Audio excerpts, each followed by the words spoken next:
Good Lord. By Jove, it's hot out there by the tennis court. You know, I don't know how they stand it running about like that. Oh, well, they're young, aren't they, Mr. Ashley? I suppose that's it. Are you coming inside to the cool for a bit, Well, I Alison? certainly am before I drop in my tracks. That's right, sir. You haven't seen anything of the commander yet? Oh, we'll be back almost immediately, sir, because Gates left for the station just before I went up to get Nanny's tray. Yeah, I bet poor Nanny's feeling the heat. Oh, yes, it's very warm in the schoolroom, sir. Still, she's sitting sewing with all the windows open. Oh. Excuse me, sir. Thank you very much, Ned. Oh, yeah, night. You want to wash it down? Good night. And welcome home to the honourable member for Westcombe and Holbury. And the hot and sweaty member for Westcombe and Holbury. How are you, Charles? I'm well but warm. Oh, when'd you come up? 4:52. We've all had tea. The girls and Peter playing tennis. I came in here to cool off. I say, I bet it was hot in London. Oh, terrific. All the tires melting in the street. Oh. And most of the members kept popping out onto the terrace during the Dowell speeches. Get a bit of fresh breeze from the river.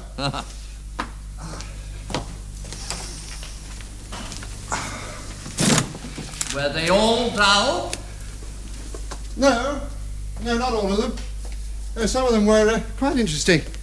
We were discussing the Peel proposals for the partition of Palestine. Oh. Yes, a separate Jewish state as well as the Arab state. Yes, Britain mandated keep the peace in Jerusalem and Bethlehem. Zionists would never agree to that, you know. Give up their claim to the holy places. Exactly. The whole question of Palestine is a time bomb. Could burst on us at any moment. If the European time bomb doesn't burst on us first. Yes, quite. It's good to get back to the peace and quiet of the Hereford countryside. Away from that hot and anxious metropolis. Yes, I'm sure it is. Only have to look at the newspaper placards you've got on the street and the bus. Give up all hope for mankind. Yeah. Alarms, crises, aggressive speeches, Rome, Berlin. I know. Well, this is a time to keep cool, if ever there was one. And that's why I came in here from the tennis court. Oh, good Lord. Wonderful thing, you know. Resilience of youth. Resilience? What, you mean the way they bounce about just like the tennis balls? Metaphorically, yeah. And there is my eldest daughter, Liz. A few weeks after breaking off her engagement to young Peter, partnering him in a game of tennis, so nothing had happened. I think they're both trying to put a brave face on it, if you ask me. Yes, I suppose so. At least she's got her hospital work to keep her occupied. Well, not for 3 or 4 weeks. This is her summer vacation, I gather. Yes, of course it is. Good. See something of her for a change. Oh, young Laura's got a heck of a service, isn't she? Really bangs them down the centre line. Yes, she's a young lady of great strength of character, like her grandmother. Oh, that reminds me. I must send off a cheque to that formidable lady. Arthur, have you been indiscreet? Is Dame Violet blackmailing you? Well, I'm afraid so. I fell a victim to her charms, like you did last Christmas. I must send her a cheque for £100, or she will tell all the chief whip, have me drummed out of the House of Commons. Been playing bridge with her or what? No, it's Vicky's rent for a room in Connaught Square. Well, she couldn't go on living with Phil, now that Poole has moved in, officially. So she's PGing with old Thundergut. Have a drink or something. Oh, hello, Laura. You finished? Yes, Vicky and I lost 6-4. What, with your service? We lost.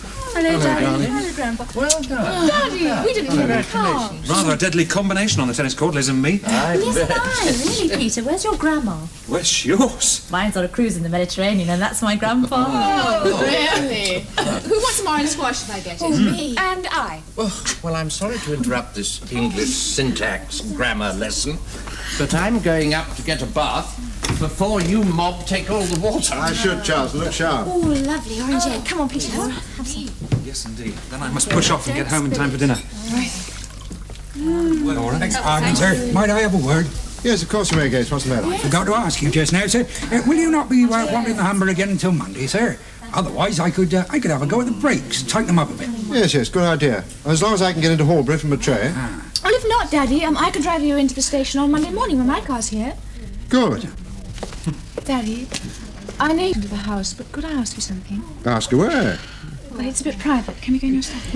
Yes, come on. Well, you better fill up with that revolting stuff and bring it with you. It is delicious, healthy, and extremely good for the complexion. But I don't want any more. Here you are, Peter. More orangeade. Thank you. Well, I think I'll go up and see Nanny and have a bath. Right. Shall I take a racket up, Laura? No, it's all right, thanks. I'll be up in a tick. Right. Shall we sit down? I'm whacked. Let's.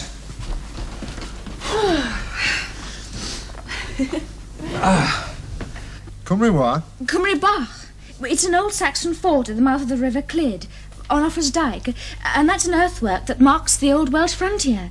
It goes back 1,200 years. Does it? Yes. Liz, who says it does? Gwilym does. What are you going to do when you get up there? I'll start digging, excavating. Well, you might not find anything. Yes, we're sure to. Well, you see, it's an old campsite, and there'll be all sorts of coins and utensils and remnants of a civilization 3 centuries before the Norman conquest. Just think. I am thinking.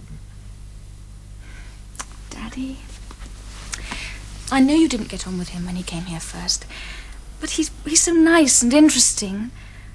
But there'll be all sorts of other people in the party, students and so on. Do say you approve? Well, seems a pretty rough sort of way to me to spend a summer holiday. And camping out in tents halfway up a Welsh mountain with a lot of students. You get stung by nettles, burnt by the sun if there is any, drowned if it rains, eaten by mosquitoes. But if you want to spend the rest of July and half of August up there, instead of here, and playing tennis, bathing in the river, go, have fun. Oh, Daddy, thanks. I'll pay out of my allowance. It won't be expensive. Oh, come on, Liz. I think I can manage an expedition to Wales, Elsie. After all, you saved me the cost of a wedding, didn't you? Yes. So it will be all right. Don't ask silly questions.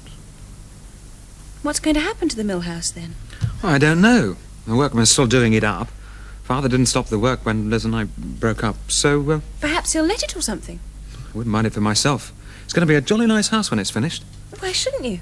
It's a bit big for a chap on his own. But you're not working in London anymore. You're at the Birmingham Aerodrome. And that's why I'm living at Layford. And to keep Rosie company. But doesn't your father do that?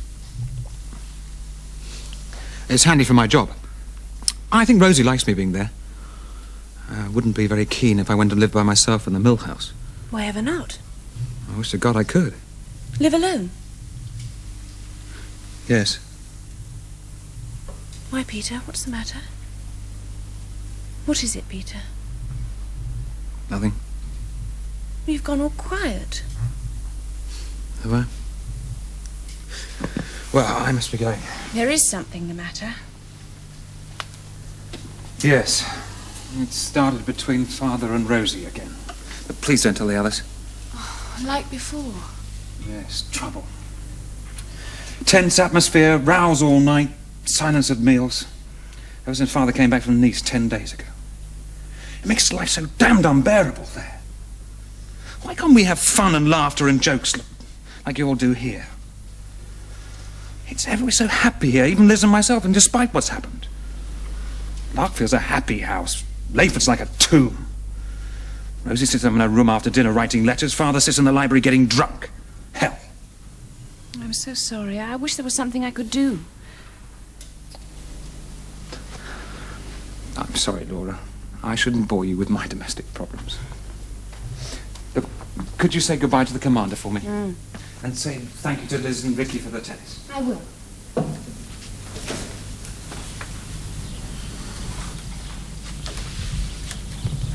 You're really very sweet to listen to my troubles. Am I? Yes. If you'd been bridesmaid at my wedding to Liz, the great event of the season that never happened, well, as bridegroom, I'd probably have to kiss the bridesmaid. One does, I believe, doesn't one? So they say. Well, since you're not a bridesmaid and just the victim of my smashing service on the tennis court, perhaps I could kiss you as a consolation for your defeat. Could I? If you want to.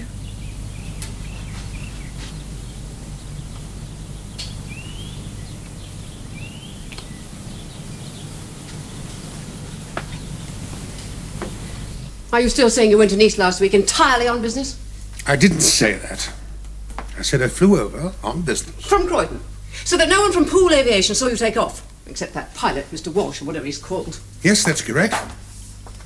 Anything wrong with that? Oh, nothing, except that you could have taken off from Birmingham, saved yourself a journey down to London. And you seem to have recovered remarkably well from your air sickness. We had a very smooth trip. I'll bet you did. Who's we? Walsh, the pilot, me. And? And what? And who else? Who went with you? Who was your other passenger? Who said anything about another passenger? Oh, Geoffrey, do stop lying. I'm not 12 years old. Look, either you have some accusation to make or you haven't. In which case, will you kindly stop mumbling on about that air trip? I'm doing my best to give you every chance to be honest with me and to stop lying. I am not lying. I have not lied. You're not telling the truth. About what? All right, Geoffrey, I'll tell you the truth and you dare deny it. Go on. Do you deny that you took Miss Finch with you on that business trip to Nice? Can you answer me that? And what makes you think I did? Did you? I shan't answer. That is none of your business. None of my business? It was very much my business last time you sneaked off abroad with that woman. And it's very much my business again. But I tell you this time, unlike last time, I'm not going to accept any excuses and I'm not going to stand for it. Where's your proof? That also is my business. I'd like you to know there are people working in your organisation who are loyal to me. I'm not going to say any more. Jack Poole, eh? I'm saying no more. And I'm not mentioning any names. Yes, I might have known the way that oily swine would jump when the showdown came. He's married to a Bourne, you see. We Cartlands are not good enough for him. You speak for yourself. Now, what are you going to do? I don't know. Well, I suggest you get some evidence, or more proof than that, before you start making accusations. That's all I have to say. Never mind, I shall. This time.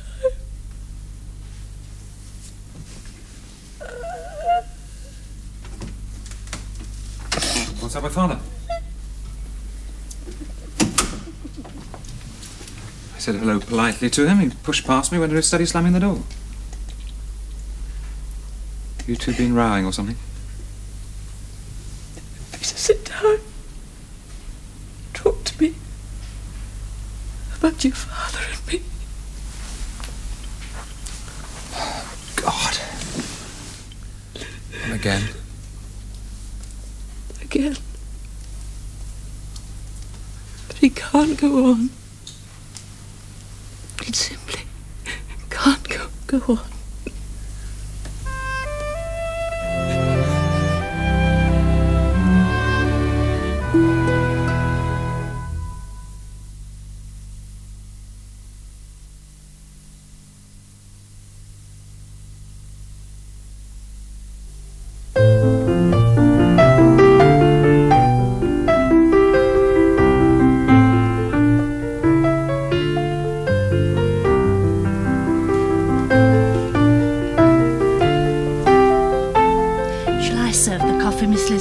It's all right, Mrs. Gates. Just leave it down there. We'll have ourselves, thank you. Merry Christmas.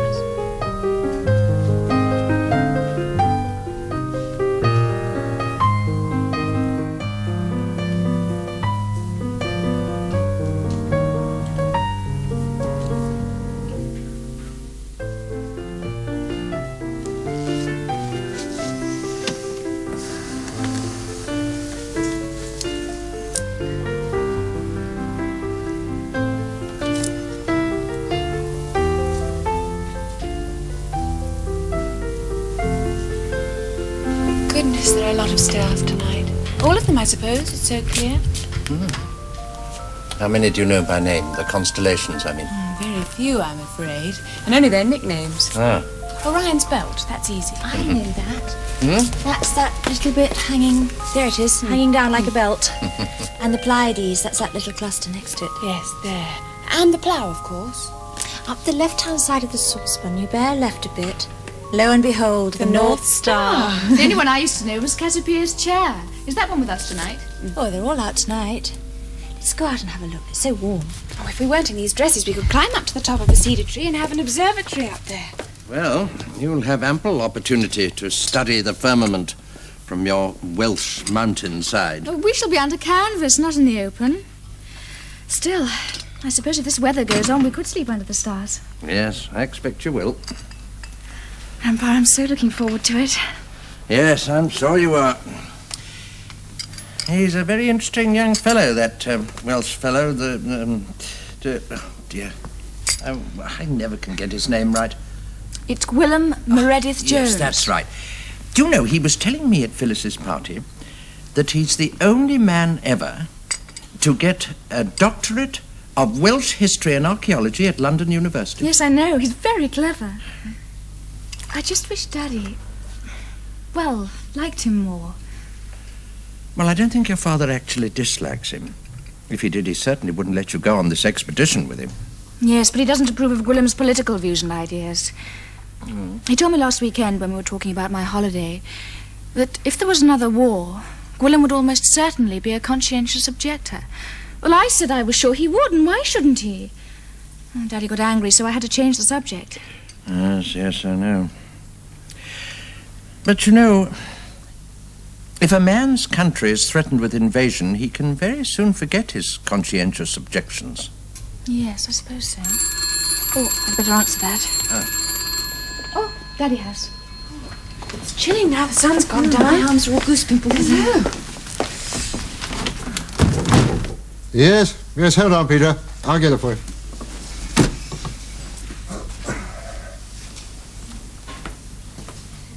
Laura, Peter on the telephone for you. Oh.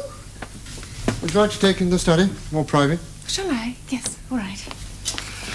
When you're finished, would you ask Peter if his stepmother's there? So I'd like a word with her. Right. I saw my old chief for lunch in Boodles today. Well, the gallant Admiral. How was he? Oh, he's pretty fit. Yes, of course I would.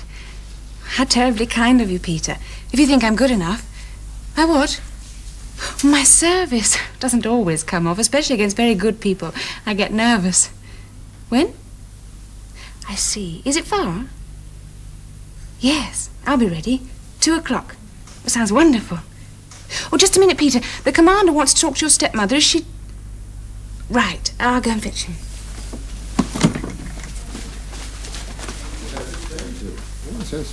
Granny, so much Mrs. champagne. Cartland's just coming on the line. Oh, thanks a lot. What did Peter want, Laura?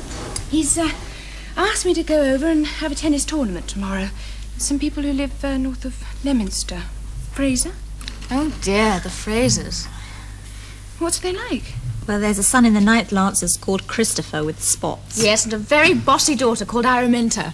They're all right. Well, does Peter want you to be his partner? Yes, he does. Will it be all right? Yes, of course it's all right. Oh, absolutely. I was right. Peter's got a crush on you, on the rebound from Liz. Vicky, that could have been more delicately put. Sorry, don't mind me. Yes, in excellent form the old boy was. Holding forth about the first Sea Lord. Any messages? Oh, yes. Yes, I said I'd be seeing you, and he said he'd got your note, and he would be in London next week if you wanted to stay with him. Saving postage. Yeah. Rosie, what's the matter? You sound a bit down in the dumps. I'm sorry, I'm all right. Is the hot weather getting you down? Yes, a bit. Oh, it's worse in London. Stifling. Well, incidentally, if you are going to be in London next week, would you like to come and dine with me at the house? Well, if you've nothing better to do, show you around.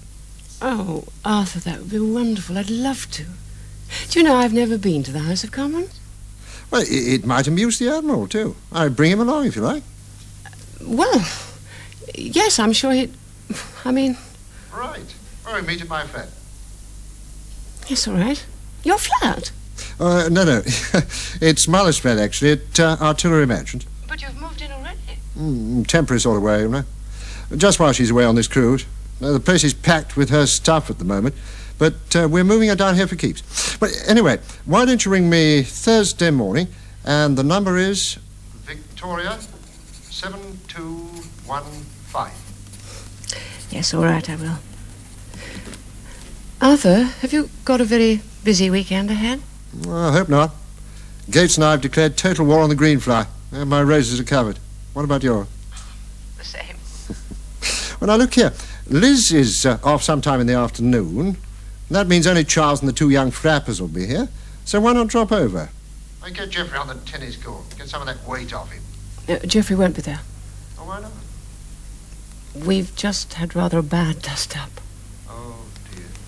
What about? No, Arthur, I've already taken up far too much of your time with my problems. I can manage. I must work it out for myself. Oh, Rosie. Come over. We'll talk if it'll help. Oh, Arthur, you've got the girls there, and it's your weekend rest from the house. Now, come on over. Well, if you insist. A walk in the Bourne orchards would be lovely. Right. Well, that's a deal. See you sometime after lunch? In fact, any time I'll be here.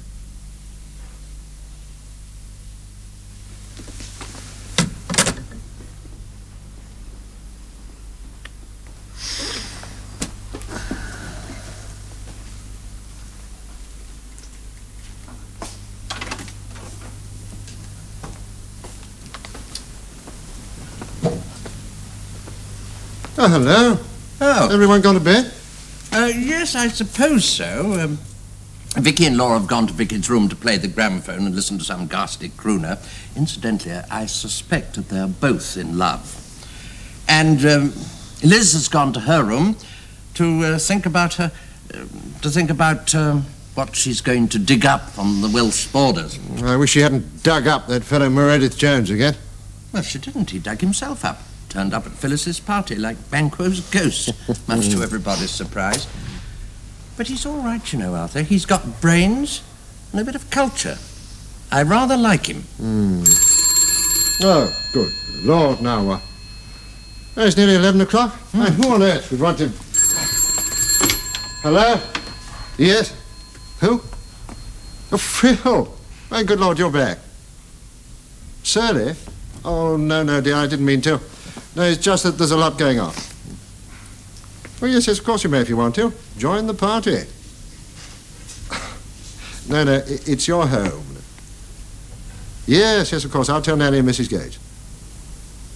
Well, he can have the dressing room next to Mother's old room. In time for tea. Yes. Righto. See you tomorrow. Now, the Pools back from their honeymoon. Ah, coming for the weekend? Yes, flying up. Something sensational to tell us, apparently. Oh? I just hope he doesn't zoom his aircraft too low over the roof and knock all the slates off. Well, it'll be quite a family party again. So much for my quiet weekend in the country. I shall be quite delighted to get back to the peace of Westminster on Monday.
birthday, Daddy. Happy birthday. I'd quite forgotten. Well, how are you two this morning? Fine. Have you finished with the Times, Carnival? Yes, naturally. Wouldn't throw it to the wolves until I read it from cover to cover. Goodness, how long does it take you? Oh, about 25 minutes. Home news, foreign news, law reports, city and, well, now parliamentary reports. Well, when you make a speech, Daddy, will it be in the Times? Possibly. Got my maiden speech next week. Good. What will it be about, Carnival? I'll give you 3 guesses. I know. What? The Navy estimates. Sea power. Something to do with ships. That's quite wrong. Well, ships are all you know about. I mean, they're what you know most about, Daddy. Not all I know about. Well, what then? Well, land, farm prices. I remember I got an agricultural constituency. Oh, yes. So I should talk about farming. It says here, government laughter. Something Emmanuel Shinwell said in the House, and then afterwards in brackets, government laughter. Was some of that you, Commander Bourne? Well, yes, I expect so. I was on the government benches and I laughed, so it must have been. I like when it says opposition jeers and opposition cries of no. You girls would enjoy Hansard on the Lord's debates. Should read it sometime. Some chap gets up, says something controversial, and then it says in brackets, several noble lords, just like that. That's awfully childish, really, isn't it? At times. Now then, you three, I'm going out to spray the roses. So, what are you going to do? Well, I'm taking Laura up to my treehouse in the Cedar to paint it. Gates has given me a pot of green paint and 2 little brushes, and Laura and me will be ever so happy up there, won't we, Laura? Painting away up there in the branches. That's right. Deliriously happy. Seems as childish as Parliament. Then after lunch, Peter comes to fetch Laura for the tennis tournament at the Frasers, leaving poor little deserted, abandoned me. Oh, dear. Poor little you. I shall take an apple and a book and spend a lonely afternoon up in the cedar tree reading. Oh, reading what? Something frightfully improper. Well, like what? Lady Chatterley? Like... No, I can't tell you. Oh, Vicky, come on, what? Jemima Puddle Duck by Beatrix Potter. Isn't it shocking? Well, don't shock yourself too much so that you fall out of the branches, like you did once before. I won't. Yes, first day I was here. Oh, and look after Laura, will you? Because I don't want a grandmother suing me for damages. I'll be in the rose garden if anyone wants me. What are you going to do this morning, Liz? I've got to sort out all my clothes for Wales and start packing. Willem is arriving about 4. I've ordered a taxi to meet him at the station. I'm bringing him back here for tea, and then we go off in my car about 6. What will you take? Nothing smart, surely. No, I don't think one dresses for dinner on archaeological digs. I'll just wear shirts and shorts and things. How primitive, my dear. Well, I shan't take very much. We'll have to carry our kit with us. That reminds me, I was going to Horbury this morning and see if I can get a primer stove and a flea bag. Where are you going to get that from? Burrows, you know, the shop behind the town hall. Oh, there. Laura, no! What? Don't write it in. Grandpa will murder you. But I've got a word. Why shouldn't I put it in? Because Grandpa always does the crossword. You mean he likes to be the first to get the answers? Oh, yes. Why? Because he's a schoolmaster and he's cleverer than us and he expects to get things first. And because he's old. Well, he's past 70 years and 10. He hasn't many pleasures left. And doing the crossword in the Times is one of them. She's learning. Well, most old people do it. My grandmother doesn't, and she's quite old. Why doesn't she? Because we don't have the Times in Connaught Square, only the Daily Sketch. Excuse me, I'm going to see if Nanny wants anything in Horbury. Oh, dearie me. It's too hot out there already. I shall come in here and cool off, have a look at the paper. Anybody have seen the Times? Yes, Grandpa. Laura's got it, haven't you, Laura? She's been reading the leading article. Oh, It's here, Mr. Asher, so sorry. Oh, thank you, my dear, thank you. Now, where's... that's what I want. Glasses. What? Have neither of you girls done a single clue? You lazy good-for-nothings. I never... Well, we'll see if old Ashley can break the ice, Now, anagrams, 16 across.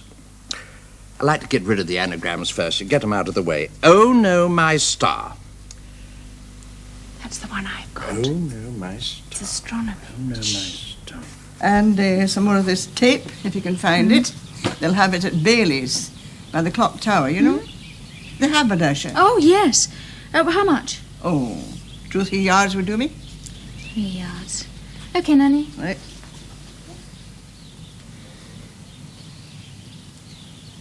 You'd have been a bonny wee bride in that, dearie. Nanny, I am sorry. You don't need to say sorry to me. I know, but well, you'd have liked to have seen me married in Mummy's veil. A white bride, wouldn't you? I would that. After all this time I took Stitching on your granny's tiara. Wicked girl. Wasting my time. Well, perhaps one day I will wear it, or Vicky will.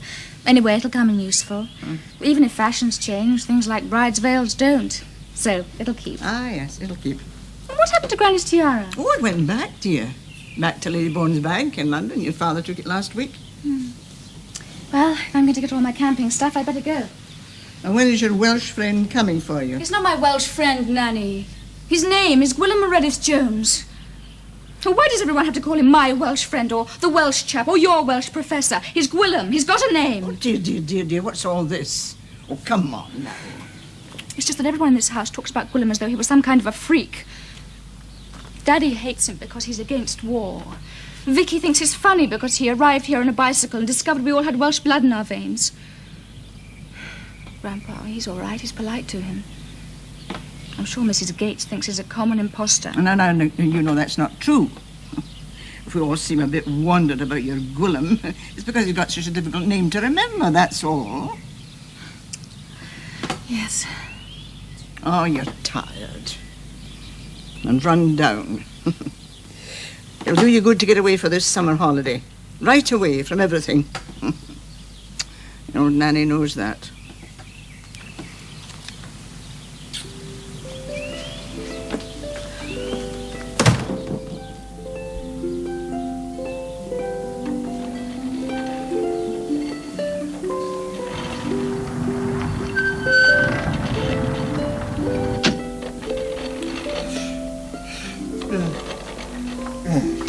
Anyone in? Yes, I am, Rosie, dear. Hello, Charles. Arthur said he'd be here if I popped over. Oh, well, I think he's in the rose garden. I'll ask Kate. Gates! Just a minute! Well, now, I'm not sure where everybody is. They all seem to disappear after lunch. Well, I hope I didn't disturb your siesta. Siesta? Weren't you having a little nap when I came in? Oh, no, just little pauses between the crews, you know.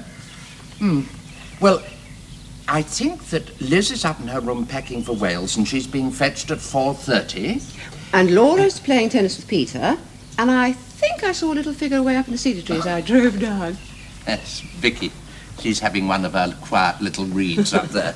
Here's Gates. You call, sir? Yes, please. Do you happen to know where the commander is, Gates? Well, he was in the rose garden, sir, but I think I saw him going up to the woodshed about half an hour ago. Well, would you mind telling him that Mrs. Carter... By Jove, it's a real scorch today, isn't it? Oh, Rosie, I'm so sorry.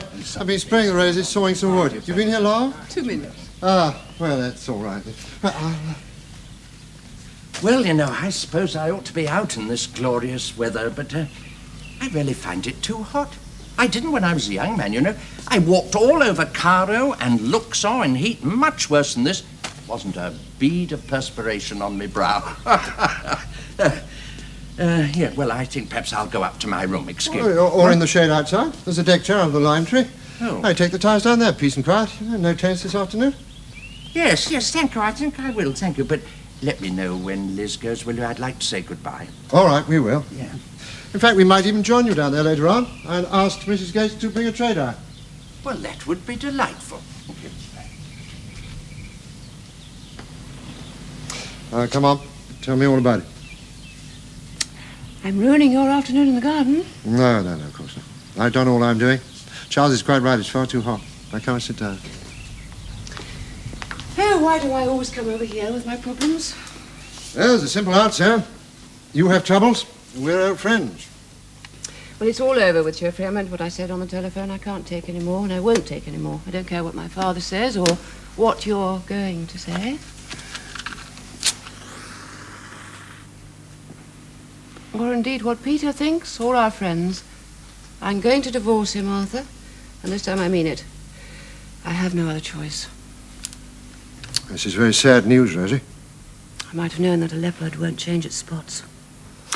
And the particular leopard that won't change its spots at the moment is Miss Finch. Is that it? Yes. Well, I won't bore you with the sordid details. It was a flight in one of our company's aeroplanes taking off from Croydon with an unknown passenger. It was quite easy to confirm the unknown passenger's name through our London office. What you mean through Jack Poole? Yes. Your sister set that up for me. Did she?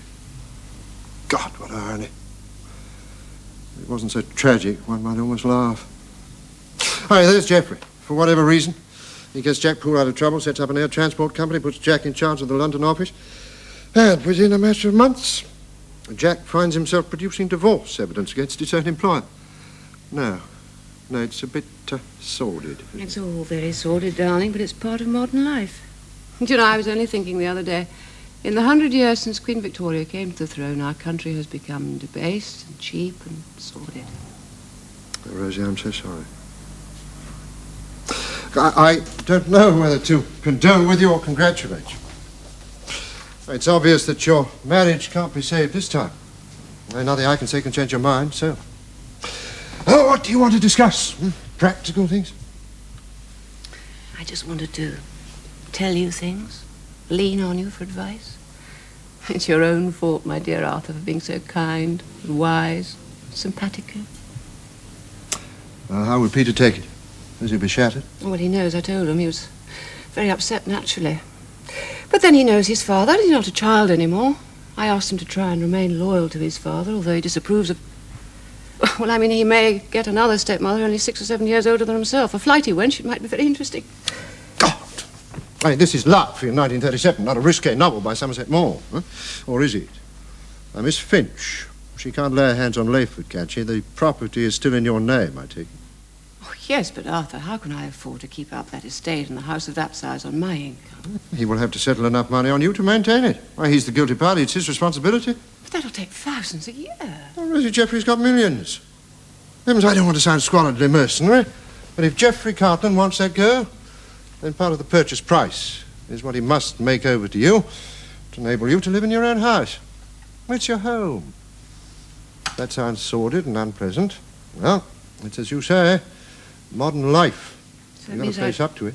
I don't only sue him for divorce, but I sue him in the courts for thousands of a year cash for myself. Rosie, grow up. As this is your alimony settlement. It's ugly and horrible. Yes, I know it is. It's nauseating and painful. But it's your future. You've got to be protected. Now, the solicitors, they do all the work. All you have to do is sign papers and wait. Yes, wait. I wonder for how long. Divorce takes time, but... well, this is adultery. It's not desertion. No, it can be done very quickly. Depends on the state of the lists. Have you spoken to your solicitors yet? No, I've done nothing except sit at home and boil and make up my mind. I'll go and see my father next week. He'll say I told you so. He didn't want me to take Geoffrey back last time, but he'll agree this time. Arthur, you agree, don't you, this time? Oh, please say you do back me up. Well, Rosie, you know my views on divorce and the sanctity of marriage, but how can I disagree? That helps. Now, enough of my problems. Let's change the subject. Do you know, I think we've had it changed for us. Listen. An aeroplane. The Pools, if I'm not mistaken. Are you expecting them? Yes. We still have some time before they burst in on us, back from their honeymoon. So, why don't you and I go down, join Charles under the lime tree and keep cool? Well, not too cool, or I may go soft and change my mind again. And somehow I don't think so. Not this time.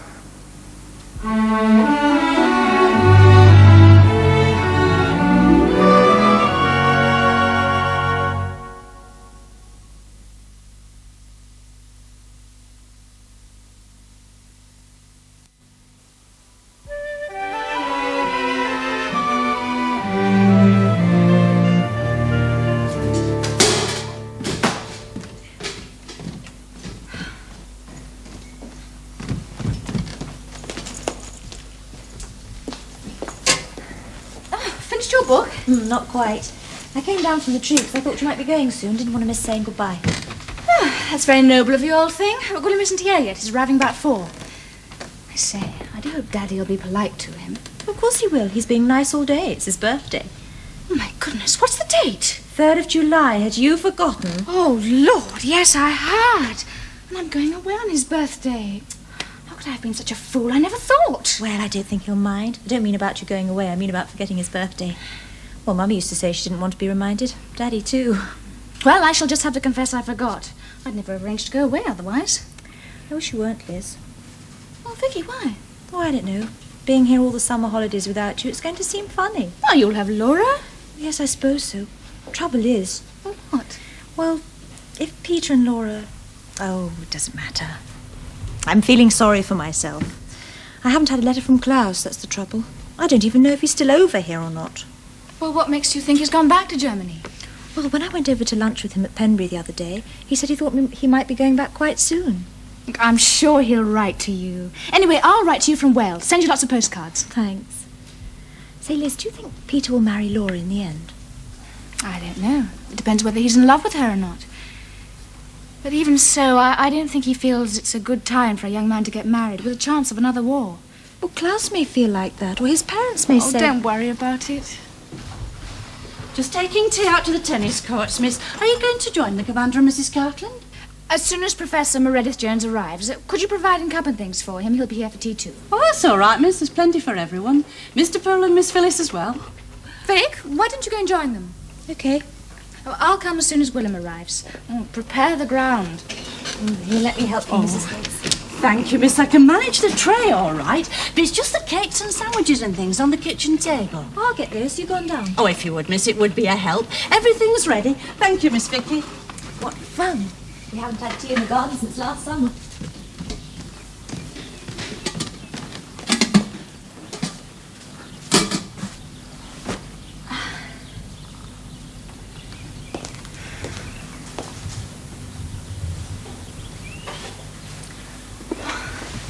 I think I hear a car. Might be Gwilym, so I'll get out of your way. I'll see you down there. Allô, est-ce que la famille Bourne à la maison? Liz, ma chère. What have you got on and where are you going? I'm dressed, my dearest aunt, to go excavating Saxon remains in the Welsh mountains. I thought you knew. I did know. Are you leaving today, now? In an hour or so, as soon as Gwilym arrives. We'll have tea with Daddy and company and then pack everything in my foxhole and go. Hello, Dad. How long for? Oh, 4 weeks or so. If I'd never known, I'd have offered to fly you there, wherever it is. I don't think you can fly an aeroplane where we're going. It's 2,000 feet above sea level and on the side of a mountain. Thanks all the same. Where is everyone? They're having tea in the garden. Rosie's here, I see. Yes, I know. And Grandpa and Vicky. Oh, and Laura's out playing tennis with Peter. Is she? Yeah, she is. I say, do be nice to Vicky. She's feeling a bit left out. Well, I'll challenge her to a game of singles after tea. That'll cheer her up. You should do. She'll beat the daylights out of you after that lunch. Oh, where did you have lunch? Deauville at the Escargot Bienvenue. Gosh, how modern. Lunch in Deauville and tea in Larkfield. It's rather modern, but it's damned expensive. Did you and Gwilym make all these wonderful plans to dig up Saxon remains sitting in my flat after my wedding? Yes, it was sweet of you to let us stop there, Phil. I did write to you. Did you get my letter? Yes, darling. I'm glad the use of the flat bore fruit. Nice chap. Your Welsh fellow? His name is Gwilym Meredith Jones. I know it is. Come on, lover. Let's go and have a nice cup of English tea and make sure that my brother is prepared to put us up for the weekend. See you later, Liz. It's a pity you're off, just as we've arrived. C'est la vie.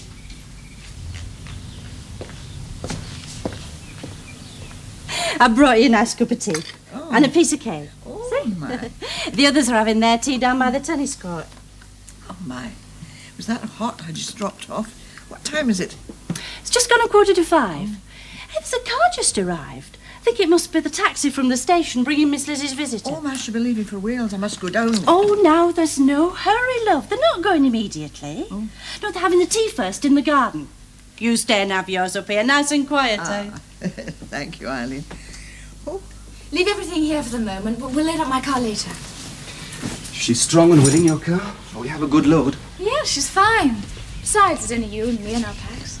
Oh, by the way, I forgot to write and ask. Would it be all right to stop in Brecon on the way to fetch two of our party? A very nice boy and his sister, Gronwy and Megwyn Davis. Yes, of course, if they've no way of getting to Aberystwyth. They haven't, and it would be awful Christian to give the poor souls a ride by car. Yes, all right. Look, I wanted to go outside now and have tea with everybody. Another family gathering like last time? Yes, but it happens to be my father's birthday, so he's in quite a good mood. Oh, I'm glad of that. And, tell him what we're going to excavate for and how many people will be in the party, and make him generally approve. And make it sound respectable, is that it? Yes, and then we can go off with his blessing, drive away to the west, headed for the mountains. And pick up Goronwy and Meg? Yes. Come on, or there won't be any tea left. Oh, Nan, do I look all right, or is this dress too short? Oh, you look very nice indeed. It's time you were away down. Is Laura ready? Well, she's already gone down. Well, off you go. You mustn't be late for your father's birthday dinner. Well, I must say you both look very well. You know, Phyllis has got quite a tan. So she should have, after days of lying on a raft out at sea with a book. Where is he? Gone to London, again without leaving a message. But you know, I'm past caring. Arthur asked me back here to dine tonight to help celebrate his birthday. Quite right. I had a feeling we hadn't heard the last, Miss Finch. Do you know, the ghastly thing is, I think Geoffrey knows, or guesses, how I found out. Perhaps I shouldn't have told him I knew. About her going on the aeroplane? Oh, well, if Jack gets the sack, I shall sue Geoffrey for damages. That'll make two of us. If things get too unbearable at Layford, I shall move back to my flat in Chesham Street. I've still got it. And then you can come up with me in London. We can do a few theatres and nightclubs and things. But that's it, if Dame Violet agrees to it. I'm sure she will. It sounds lovely. Gosh, you're looking terrific tonight. So we're here. No, I don't feel any older, my darling. Birthdays, well, they don't mean very much at my age, except an excuse for a party. Well, Dinner is served, sir. Oh, thank you so much, Mrs. Gates. Well, come along now, my depleted family. And you, my dear Rosie. Let's go in and celebrate in wining and dining the encroaching years that have brought me within 2 years of the age of 50. Means that my dear brother is 48. Than which you don't look a day older, my dear chap. Oh, thank you very much, Charles. Rosie, let's put the clock back. Go in Edwardian style. Just for the hell of it. Yeah, here. Yes, just like we did. When my grandmother came for Christmas. Yes, that's right. Well, I armed her into dinner then, and now may I have the honour of your arm, my dear Laura? A pleasure, Mr. Ashley. Come along then. I wonder what Mrs. Gates is. May I, Phyllis? Delighted.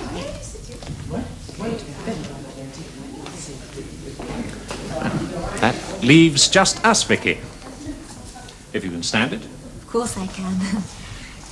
Aren't we related in some way, you and I? Of course we are. If I'm Aunt Phil's niece, you must be my uncle by marriage. That's it. Uncle by marriage. My, how wicked that sounds. Come home. It's a shame Liz isn't here tonight. Still, she probably thinks you're rather silly.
Would you like me to come too? I think Daddy and I'd better go alone. Of course.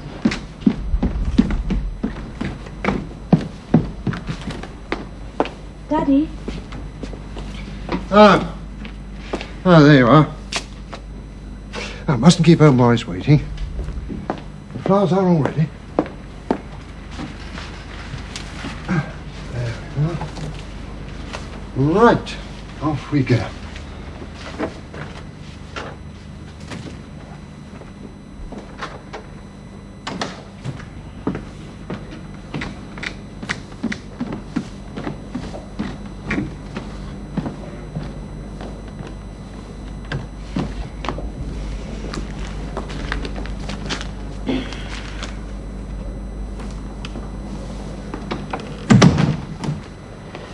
Good morning, Miss Laura. Shall I get you breakfast now, or would you rather wait? Wait, thank you. Yes, miss. Have you seen this? In memoriam. Born in ever-loving memory of Helen and Dan, beloved wife and daughter. Can't read any more, miss. It'll set me off again. Still, it were nice of the commander to put it in. There's another here, from Mr. Ashley. It's nice. Oh, doesn't seem like a year, does it, miss? You can hardly believe it. No. Eileen! Oh, morning, Miss Laura. Morning. Well, hurry up, Eileen, or their breakfast won't be ready.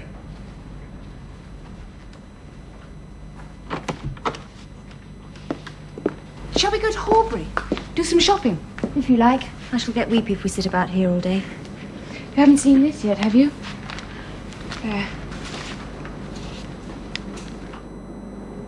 I'm so glad Daddy put it in. And Grandpa, too. I wish Liz had been here today. Well, she's written a letter. I saw it when I sorted the post. Good. Anybody seen the Times? It's here, Daddy. Ah. There's been a leak, as usual. Damn lobby correspondence, you know. They're a positive menace. Oh, yeah. Yes, there it is. Well, I suppose it means I can tell you now. You're sounding very mysterious. What is it? Oh, you read it for yourself. Oh, let me read it. Where is it? There, parliamentary gossip, that bit lower down. According to well-informed circles in Westminster, the vacant post of PPS to the Civil Lord of the Admiralty will shortly be offered to the new member for Westcombe and Horbury, Lieutenant Commander Arthur Bourne. Golly. How marvellous, Daddy. Does it mean you'll be awfully important? No, I wouldn't say that, but it's pleasing after such a short innings. What exactly is a PPS? Parliamentary Private Secretary. Sort of glorified dog's body, unpaid office boy. No, it does mean that you're nearer the hub, you get to see the telegrams, know what's going on, and it can lead to better things. I think I might just give Horton a ring. Catch him before he goes out. Who's Horton? Angus Horton, his agent in Westcombe. We met him on election night. Don't you know anything, you dreamy girl? Oh, sorry. I've been practicing so much lately, I've become rather vague. Oh, you artistic types. Jack, This is it. good morning, my darling. Morning. It looks to be a fine one. Where's my big brother? He and I went to early service and put flowers on the graves. Oh, my God. How awful of me. I clean forgot. So I noticed. If only someone had mentioned it. Did you need to be reminded? What's all this about? It's the anniversary of Helen and Anne's deaths. How could I have forgotten? You've got your own life to live. No, all the same, I could kick myself. Don't worry, old girl. I'm sure Arthur won't mind. You bet he will. As a matter of fact, he may not notice. Something rather exciting's happened. It's in the newspaper. Where is it? Ah, Yeah. Let's see. there, that column. PPS to... How marvellous for him so soon after he was elected. He must be thrilled. Well, he's playing it down, but actually... Over the moon. Vicky? Ah, so you two have condescended to get up at last. These continental habits. Morning, Jack. Good morning. Morning, big brother, and congratulations. Oh, hey, now come on, that's a bit premature. It's only a possibility so far. You're far too modest. Well, let's say I'm hopeful. As long as nobody thinks that I'm responsible for the leak. Of course they won't. When will you know for sure? Oh, a week or so. Before the recess, anyway. Now, when is that? On the 30th. And the PM likes to get away well before the glorious 12th. So they have to decide about you before you all go off and massacre a lot of little birds. Yeah. Well, what's everybody doing today? I'm going over to Birmingham to see about the delivery of spares for the Rapides. You coming with me, darling? No, I'll stay here and be lazy. Vicky and I could play some duets. Where is Vicky? Oh, she's gone upstairs. Oh, cut up like a good girl, would you? Ask her to come down. Tell her I've had a letter which concerns her and, well, I must answer it before I go into the committee rooms at Westcombe. Yes, of course. You're going to be there all day? Yes, that's why I came home early this week. Horton and I have got a very busy day. I suppose you'll have some rest when the recess comes up. Oh, that is what you think. Perhaps you would care to take a look at that? Good. Oh. Conservative fate. League of Nations Union Committee. Conservative Ladies' Luncheon. Oh, yes, that's what I'd like to go to. Herefordshire Farmers' Dinner. Open meeting, Westcombe Town Hall. All those speeches. There's something nearly every other day and evenings as well. Oh, you MPs certainly work hard for that pittance you're paid. Oh, don't be so condescending, Jack. 400 years not to be sneezed at. Besides, one doesn't go into this business for one's own personal gain. One hopes to help the constituents. Yes. Yes, I suppose so. Jack. He's only out for himself, aren't you, darling? Why not? Why not, indeed. Still, I wish Liz was here to come to some of these functions with me. You could get her back from Wales. Oh, I couldn't help. She's worked very hard at the hospital for the past few months, deserves a rest. No, if I simply have to take a lady to the Herefordshire Farmers' Dinner, perhaps you care to come with me. Well, why not?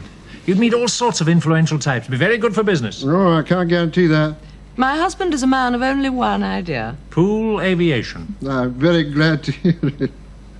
How is Liz? Have you heard from her? Yes, a letter from her this morning.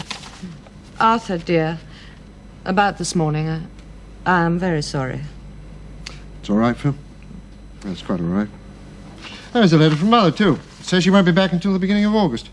May I see it? Yes, of course. It's ready for you as well.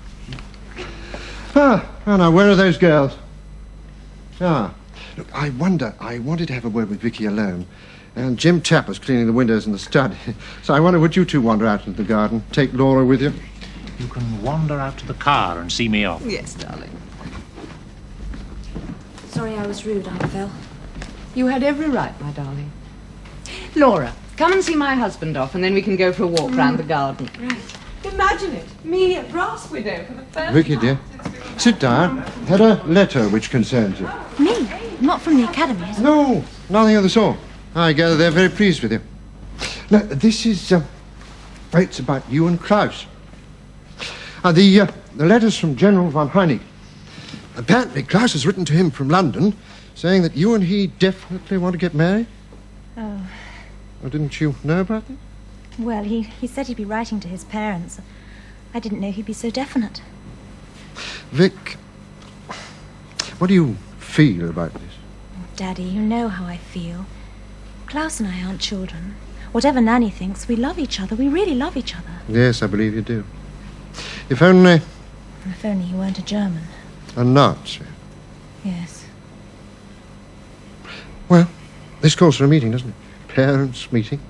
The Von Heinigs are coming over for the Dublin Horse Show week after next. So I was going to suggest they come here for the weekend first, then Gates or I could drive them over to Holyhead. What do you think about that plan? I think that would be wonderful. Right. Can Klaus come too? Of course. When he does, Daddy, I do wish you'd listen to what he's got to say about the Nazi Party. Well, he's been explaining things to me. Has he? Well, he says that people over here simply do not understand that Germany was right down and that Herr Hitler has given her back her self-respect. Well, you'd agree with that, wouldn't you? Yes, I do, but unfortunately it's not as simple as that. If the price of self-respect is persecution of opponents, an economy geared to war... Darling, we go for a long walk Sunday afternoon. I'll try and explain our point of view to you. I must go. Got a very busy day. Are you going to write to the Von Heinigs? Oh, yes, of course. Why do you look so doubtful? Well, if it didn't get there till Tuesday or Wednesday, it would be a bit of a rush for them, wouldn't it? Oh, there's a sensible girl. I'll send him a telegram. No, on second thoughts, not over the telephone. Mrs. Bach, she's bound to get the address wrong. I will write it out this minute, and then you can pop on your bike, take it down to the post office. All right. When you speak to Klaus, tell him what's happened. Tell him we're looking forward to seeing him next weekend.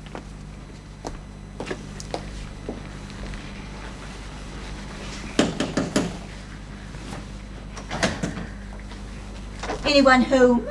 Oh, it's you, Mrs. Hedges. Well, I did knock, but nobody answered. Well, Mrs. Gates is upstairs, I expect. Can I help? Well, it's just I'll be collecting next week for the jumble sale, if you could look out a few things. We do rely so very much on the manor. Yes, of course. I'll tell Mrs. Gates, and Nanny too when she gets back. And if your father's home, I wonder if I could have a word. I won't keep him long. Well, he is in, but he's just leaving for Westcombe. He's meeting his agent. Good morning. There you are. Always so busy nowadays. I wonder if I could have a very quick word. It will have to be a quick one, Winifred, because I'm late already. Oh, well, it was only... It's the matter of the presidency of the Women's Institute. Ah, but I thought that was a purely non-political organisation. Oh, Arthur, I'm not approaching you as our member, but as our squire. You see, Mrs. Granger, our president, well, she's been re-elected several times, but this year she wants to stand down. It's her arthritis so very bad, poor dear. Well, I have been chairman for a good many years now, and I think it only right that that you should become president. Exactly. Why not? Oh, Arthur, I knew you'd understand. The trouble is, several of our members seem to think that Mrs. Cartland would make a very good president, in spite of the fact that she's a newcomer to the district and a divorced woman. No, she's nothing of the kind. Of course, I know she's a very good friend of yours, Arthur, but if you could possibly persuade her to withdraw... I'm sorry, Winifred, but I couldn't possibly interfere. Besides, Mrs. Cartland has lived at Layford now for the past 2 years, and, in my opinion, might make a very good president. Now, if you'll excuse me, I really must go. Vicky, darling, I've asked them to come on Friday. They're quite clear. Yes, Daddy, absolutely. Good. Now, have you got the right address? Oh, Daddy, I lived with them in Munich for a year. Have you got any money? Because it's going to cost $10 or Yes, so. I have. All right, I'll pay you back. Arthur, No, I'm sorry, Winifred. I must go. Visitors? Yes, some friends Anne and I stayed with in Munich are coming to visit, I hope. Really? Germans? Yes. Oh, how interesting. When are they coming? Next weekend.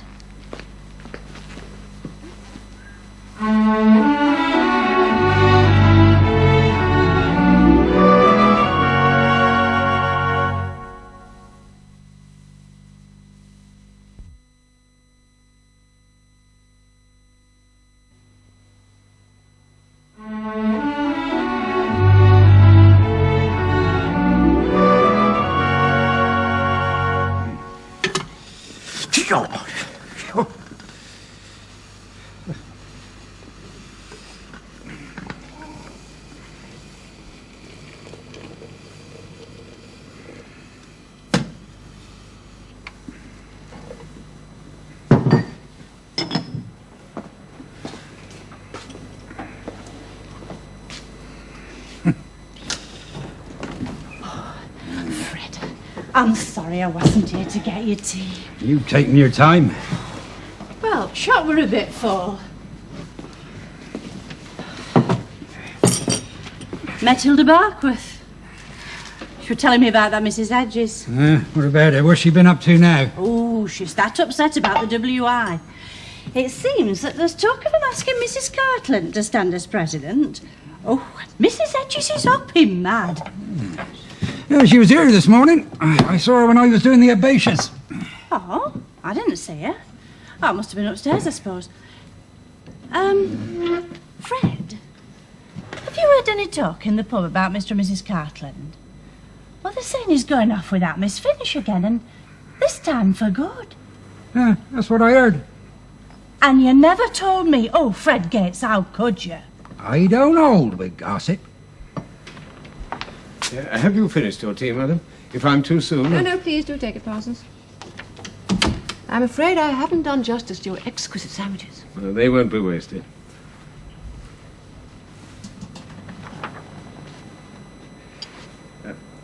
What is it, Parsons? I wondered, madam, if I might have a word with you. Well, you are, aren't you? Yes, of course. Mr. Cartland came over this afternoon. Oh, good heavens. Yes, he's at the stables now, talking to Meldrum and the other groom. Oh, of course. He'll want to make some arrangements about the horses. Yes, madam. Is that what he wanted to talk about? Not actually, no. The fact is that Mr. Cartland has asked me about the future. Ah! Oh, now I understand. When Mr. Cartland finds a new house, of course, he'll want you to go to him. Exactly, madam. Then what's the problem? Well, quite frankly, I'm worried stiff, you see. You've been with Mr. Carlton a very long time, haven't you? Well, I know you were completely established when I married him in 1924. 1913 it was when I came, while the first Mrs. Carlton was still alive. Mr. Peter, well, he must have been two or three. Dear little chap, but in my opinion, his nanny babied him too much. Yes, well, it's a habit that some nannies do have. Oh, yes, indeed. It was a happy household, but Mr. and Mrs. Cartland were completely wrapped up in each other. Yes, I know. When she died, Mr. Cartland was quite broken up. It was then that he took to the... He started... Yes, I do understand. Mr. Peters often told me how much he relied upon you in those rather difficult years, and how very fond of each other you became. Yeah. So please don't worry, Parsons. Of course you'll want to go to Mr. Cartland. I shall miss you, of course, but I understand how you feel. Oh, no, it's not that way at all. Of course I shall miss Mr. Cartland after all these years, but, well, quite honestly, there's you and Mr. Peter. Well, it's very sweet of you to say so, but we can manage with someone else. Oh, not with so much experience, of course, but I don't think Mr. Cartland could. I'm afraid I haven't made myself plain, madam. I couldn't possibly entertain the idea of working for the master under these new circumstances, as things are going to be, if you take my meaning, madam. Yes, I'm afraid I do. So I was wondering if perhaps you could ask Mr. Peter to speak to his father on my behalf. Oh, dear, how very awkward. Still, 1913 to 37 is rather a lot of years, and you are an old friend of the family. Yes, all right, I'll talk to him. I'd be exceedingly grateful. But not yet. Madam? It'll take some time for Mr. Cartland to find a new house and then to move in. Meanwhile, I would rather he wasn't bothered with this problem. Very good, madam. If you say so.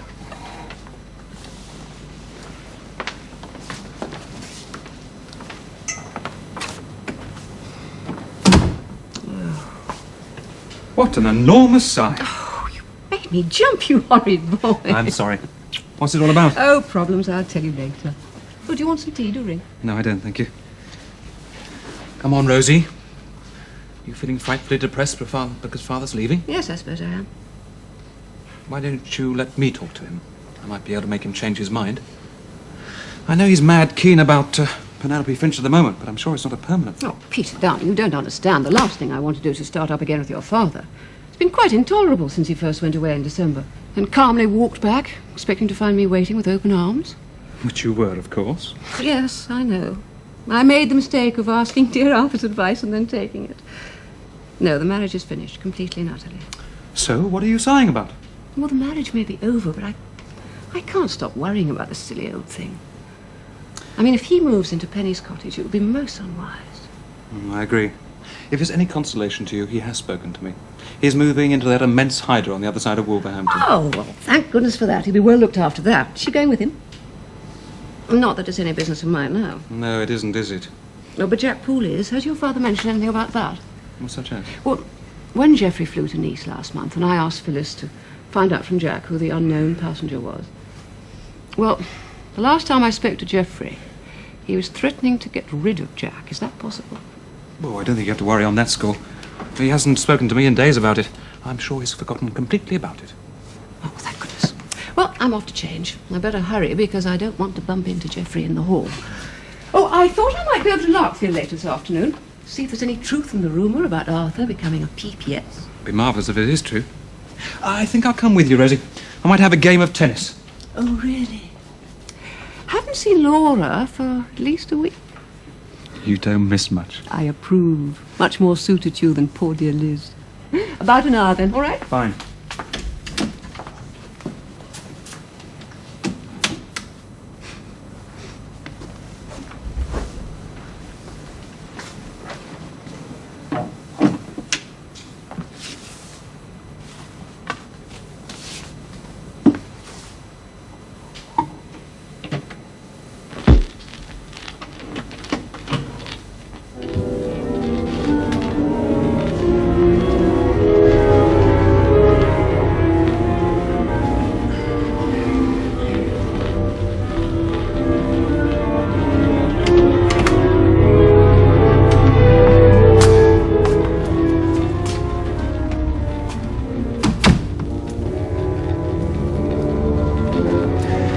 How can you sleep through that noise? I'm not asleep, I'm listening, and it's not a noise, Father.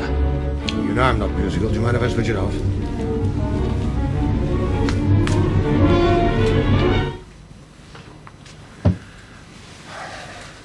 Just been discussing what to do with the horses.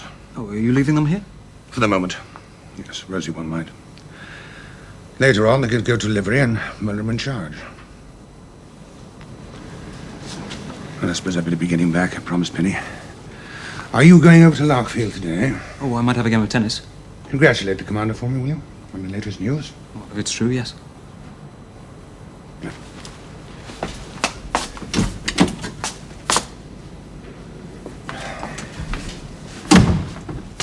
Peter. Yes.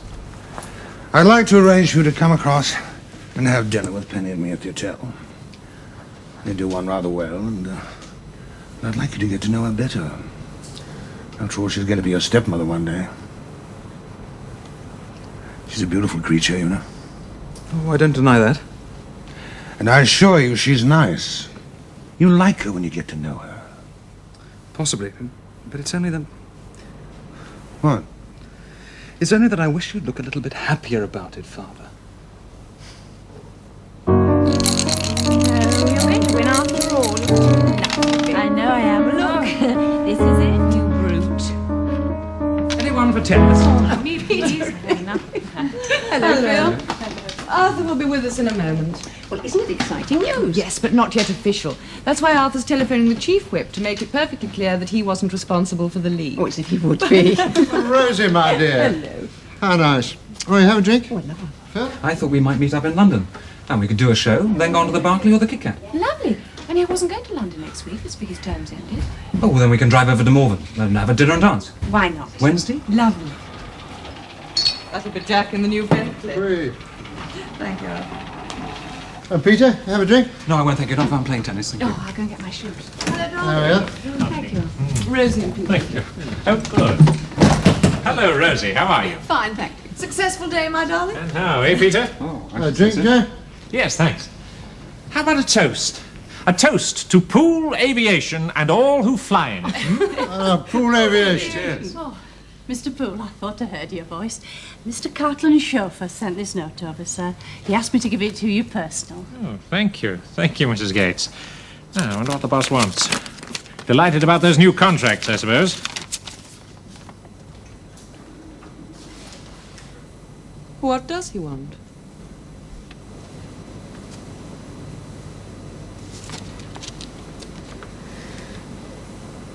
My God! What is it? Geoffrey is demanding Jack's immediate resignation.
Myself, what the devil is it all about? Lord knows I've done everything I can for the firm, and at the moment anything goes. Orders are piling in. Peter will confirm that. Yes, I will. So what is it? Do you know? Not the remotest idea. Could I see the letter? Just give it to him, Phil. I simply do not understand. I'm afraid it's my fault. Your fault? How?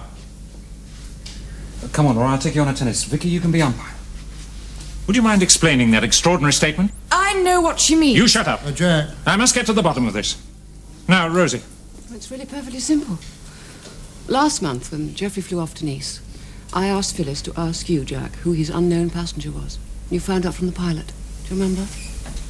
I remember that all right. It was on our wedding day. So Geoffrey's put two and two together and knows it was me who gave him away. Yes, I'm afraid All the bloody unfair things! Jack, don't swear in front of the ladies. Wouldn't you swear if this had happened to you? No, he wouldn't, darling. I'm afraid I'm not so noble. It's ironic. For the first time in my life, since I left Harrow, under a bit of a cloud, I don't mind telling you, I've made a success of something that was my own idea. For the first time in my life, I've got a regular job and a regular income. And simply because one silly woman asks another silly woman who Geoffrey's current floozy is, I'm sacked. Asked to resign. What's the difference? Offers you a year's salary. Very generous of him, considering he's going to make a packet out of my idea. Where are you going? Upstairs to pack, and if you want to come with me, you'd better look sharp. Oh, no, Jack, no point in rushing off to London. Stay here, talk things over. No, thanks. The sooner I see my solicitor, the better. I'm not going to sit down under this. I'm going to sue Cartland. That won't do any good. Won't it? We'll see.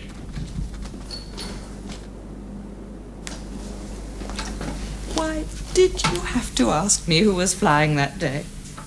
I wasn't thinking straight, and neither was Jack, or we'd never have done it. I truly am sorry. It was selfish of me. I just didn't think that... No, you didn't, did you? And now everything is ruined, and Jack's furious with me. Now, Phil, my dear... Oh, shut up, Arthur, and leave me alone! I haven't seen Phil so upset since she was a little girl. What do you expect? Well, can't you do something to influence Geoffrey? Well, I really shouldn't see Geoffrey or write to him without pending divorce. But I'm willing to take the risk if I thought it would do any good, but it's too soon. Too soon? Well, Geoffrey is a kind man and a fair one. But he's stubborn. I'm sure he'll come round. But then Jack wouldn't rush off to his solicitor. Can't you stop him? I will try. In his present mood, I doubt if it would have any effect. Oh, thank goodness he can't see his solicitor until Monday. I feel so ashamed of what I did. Oh, for heaven's sake, Rosie. Oh, the damage is done now. Oh, the point is there any way of undoing it? Oh, I hope so. I'll talk to Peter tonight, if he can influence it further. Oh, how goes it? As badly as possible. Jack's right up on his high horse. He says he's going to use the money to go into partnership with Victor Sharp. Victor? Oh, he runs the Golden Gun. What's this, some sort of nightclub? It's a bottle party club. But the thing is, if Jack goes back to that sort of life, he's going to start gambling and drinking again. He's been so much better lately. It is cruel. If only Jack will be patient. I'm quite sure that Patient in his Geoffrey... present mood? He's determined to sue Geoffrey. Oh, what for? Defamation of character. Oh, Phil, that's nonsense. Jack's an employee of Pool Aviation. Nothing whatever in the world to stop Geoffrey's hacking. Nothing whatsoever to do with his character. Jack hasn't got a leg to stand on. Well, there he is. You ready? Not really. Told you I'm not waiting. Rosie, go and give Phil a hand with the packing, will you? Want to have a word with Jack? I'm not going to hang around. No, obviously not, my dear fellow, but do have a drink before you go. I'm sure Mrs. Gates, she might make you some sandwiches. No, thanks. I'll stop for dinner on the way down. But I could do with that. Thanks. Oh, Jack, I don't want to sound unsympathetic. I know this aviation company is your brainchild, and I know how damned hard you've been working. It must be absolutely sickening for you, but don't be precipitate. I'd give Geoffrey time to reconsider. No. Think what you've achieved during the past few months. How well the firm is doing, what a future it's got. What a future you've got. There are other ways of making a living. Running a nightclub. Why not? Why do you presume a nightclub can't make money? No, I don't. Good heavens, if you can just find it in you to wait for a while. I'm sure Geoffrey will calm down. Good heavens, he's in a pretty nervy, depressed state himself at the moment. Now, you give him time to change his mind. I'm not giving him time to change his mind. I'm going to see my solicitor and arrange to issue a writ. Defamation of character? Well, you haven't got a hope. Breach of contract, then. Oh, I'm so sorry, Jack, but you do talk the most utter rubbish sometimes. Now, it may not be fair, but unless you've got a very strange contract, there is nothing in the world to stop Geoffrey sacking you, and especially with a year's salary. The firm carries my name. But it doesn't mean that he can't dismiss you from your post as manager of the London office. think it's monstrously unjust. No one but Cartland would consider doing such a thing. The man really isn't. Jack. So was Lola in her day. Very quick, sir. Oh, we haven't finished it, but it started to rain. Are you ready? I'm leaving now. All right. Jill's case is ready. And your cricket bag. You fetch it, Jack? Victoria, get Gates to give a hand, will you? Jack, you're not taking all your belongings, are you? I'm leaving nothing at Larkfield. Well, how's it going? Not too good, I'm afraid. Oh, we'll discuss it later. Gates, all this to Mr. Poole's cartridge. Put these in there, Dickie, Gates, and take care not to scratch the paint. I won't, sir. No? Well, I'll come with you and make sure you don't. He is in a state. Poor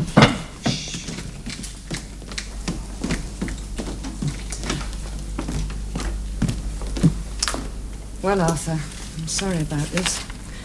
As you see, my husband is not amused. I can hardly blame him. Well, neither can I. But he could have waited until tomorrow instead of rushing off like this. Well, fortunately, the car goes like the wind. Thanks for your help with the packing, Rosie. Goodbye, Phil. Bye, girls. Bye, Peter. Goodbye. I hope the PPS job comes off, Arthur. Give us a ring when you're in London. Yes, I will. I expect I'll be back again sometime, like the bad penny. No, nothing like that. But not next weekend.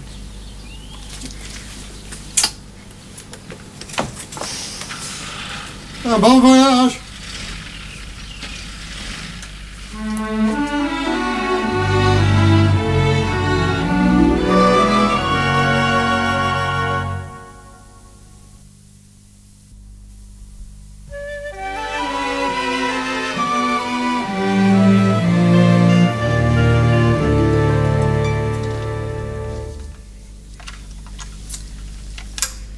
You're taking a lot of trouble over that. Oh, Miss Vicky asked for it especially. She said General von Heinig likes sweet things. Besides, she wants everything nice this weekend. A lot of fuss over nothing, if you ask me. Hey, Fred Gates, may you be forgiven. I don't know what you mean about a lot of fuss over nothing. This weekend's very important to Miss Vicky. There. I'll put this in the larder, away from thieving hands. They're here. Darling Vicky. She's absolutely mad about Vicky, kleine Vicky. Hat mich schon sie wieder zu sehen. Mein Gott, bist du erwachsen geworden. Wie lange ist das schon? Thank you. Grüß Gott, kleine Vicky. Gates, would you see to the luggage? Oh, very good, sir. Shall I get the tea, sir? Yes, if you would, Mrs. Gates. Well, now, shall we go along in? But this is charming. Now, may I introduce Mrs. Cartland, very old friend and neighbour, Frau and General von Heinig. How do you do? And this is Laura Collins, great friend of Vicky's and an honorary ball. Eine neue Haustochter, nicht wahr? Oh, sorry, I don't speak a word of German. Oh, forgive me. I am so used to Vicky and Anne, who used to, how you say, plaudern. Chatter. Yeah, chatter away in our language. How do you do? And I expect you'd like some tea. With much pleasure. Perhaps Frau von Heining would like to see her room first. Oh, yes, of course. Vicky, well, Laura, perhaps you show them the way? Of course, follow me.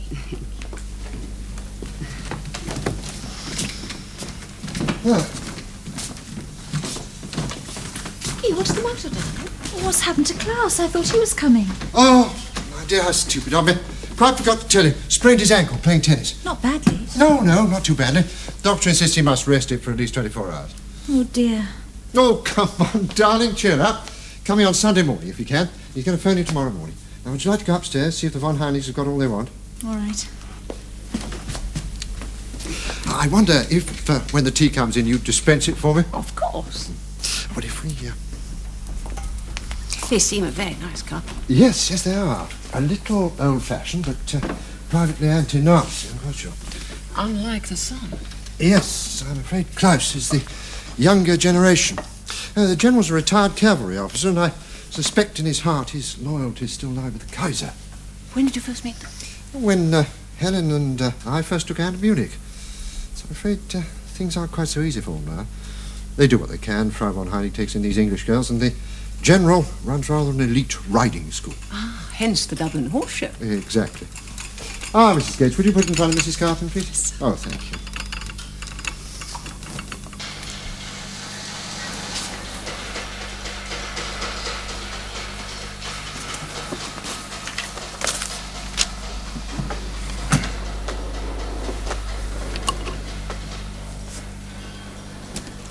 Hello, Dad. I'm sorry I'm late. Hello. I'm busy with this contract for flying grouse to London on the 12th. And seeing to things generally. I must say one misses old Jack. I have to get used to it. You, wouldn't consider changing your mind? Look, Poole has resigned. Now that's an end of it. What do you want to talk to me about? Not really. I thought I'd better see you before you went away. See if you had any instructions. Nothing special now. I shall only be away for a few days. On Tebe, isn't it? Yes. Flying out this evening. Penny just felt the need for a bit of fun. Do you good. Looking a bit tired. Everything all right? Yes, fine. Absolutely fine. How's Rosie? Oh, busy with all her local activities. She's rapidly becoming the Squire of Layford. Yes, I expect now I've left, she's more popular. Oh, really, Father? Yes, Miss Downs. Oh? Oh, we'll put her through on the private line. Penny! Where are you? Oh, good Lord, I thought we were going to Antibes. I'm just about to leave for the aerodrome. But Penny, you can't. It's all been arranged. Oh, very well, if you feel like that about it, there's nothing much more to be said, is there? How long are you going to be away? Well, give me a ring when you get back. Yes, I understand. Miss Downs, get on it to our office at the aerodrome at Birmingham, please, and get them to cancel my flight, will you? Penny's not feeling well. She's gone off with some girlfriend to Cornwall. A girlfriend? Yes.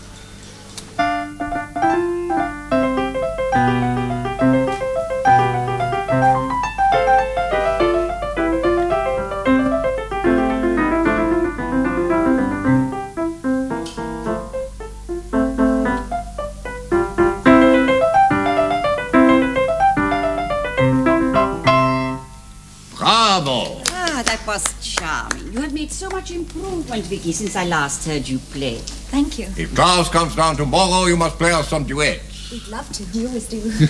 We have an idea, Commander, and we wondered if you would allow it. Allow? Yeah, allow. It is if Vicky could come and stay when Klaus has his fortnight free. When is that? At the end of next week. Klaus is coming home with us after we come back from Dublin. Daddy, could I? Oh, I don't see why not. And we wondered if Laura could come too.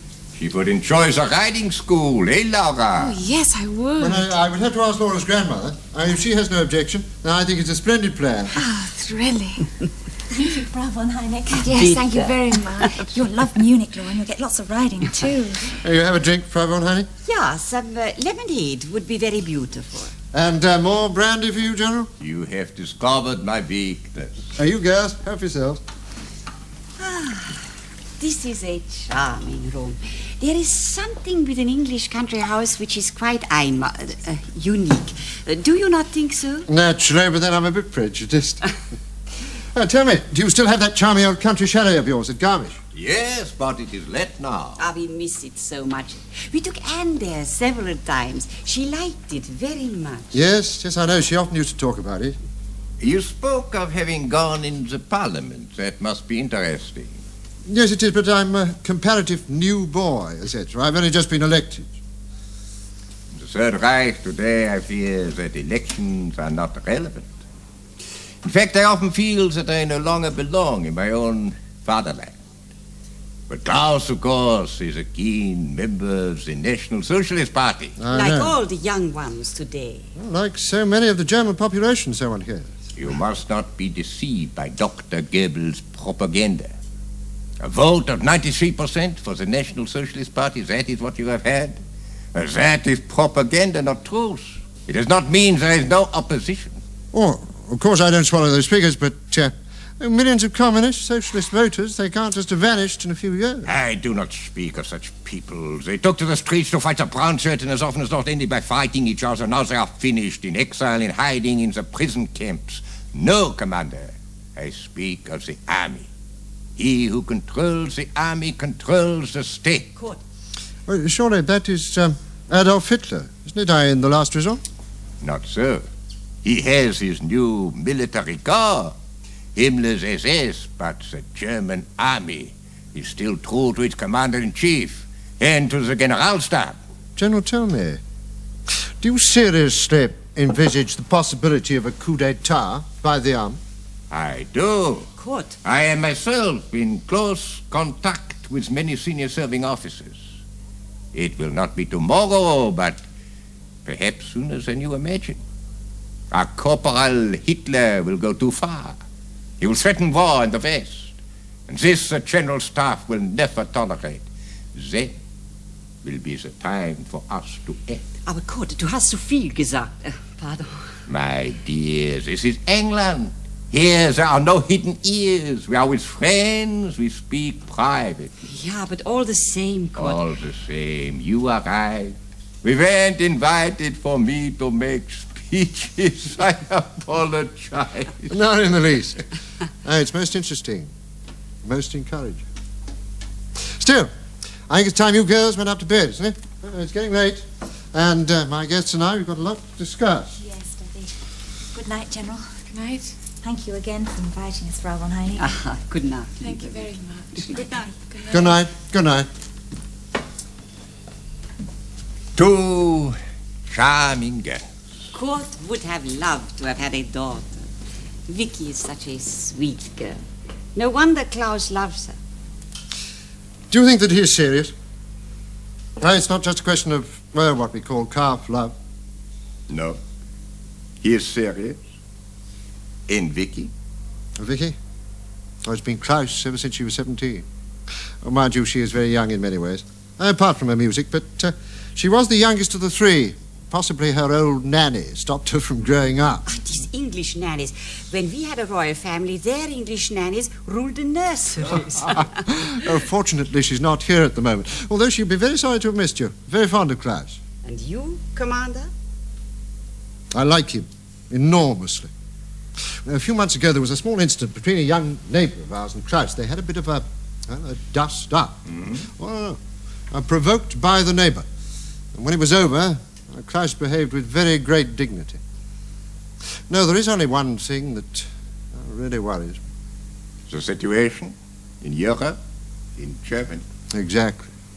I am hopeful that it will change. Forgive me. See, if it does come to a war, then Vicky would be the one to suffer most. An English girl living in the Reich, married to an Air Force pilot. Well, especially if she's married to an Air Force pilot. Yeah, that is true, but if she were with us, we would do all to make her life happy. Yes, I'm quite sure of that. Meanwhile, what do we arrange? We must tell these young people something definite. Well, in my opinion, an engagement, though not a public one. And no question of Vicky getting married until she's 21, 2 years' time. I agree. And perhaps by then the threat of war between us will be removed. I hope so. No, I do hope so. They are so well suited to each other, our son and your daughter.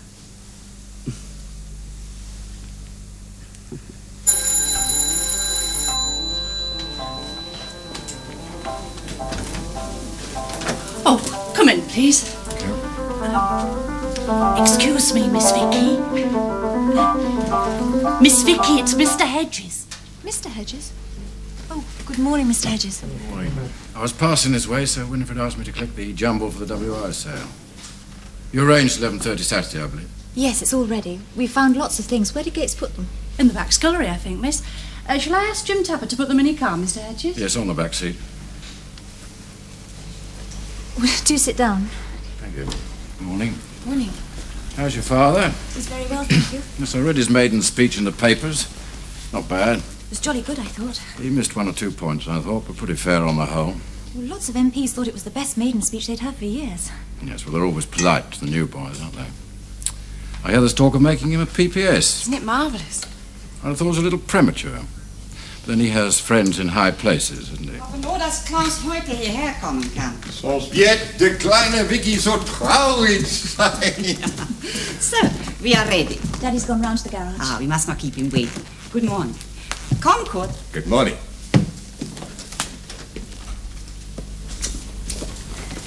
Wiedersehen. Viel Vergnügen. Germans, eh? The von Heinigs are great family friends of ours. Anne and I stayed with them in Munich. I see. Jim has put the boxes of jumble in your car, Mr. Hedges. Good. I must say, I wouldn't like to be seen hobnobbing with Germans at a time like this. Still, thanks for the jumble. And Willoughby says, don't forget, day week, Saturday at the WI. Oh, but we can't. We're going to stay in Munich for a fortnight, both of us. Are you indeed? Well, well. All I can say is I'm surprised at your father letting you go. Thank you. Oh, there's only one word for him, and that is Laura. Hello, my lovelies.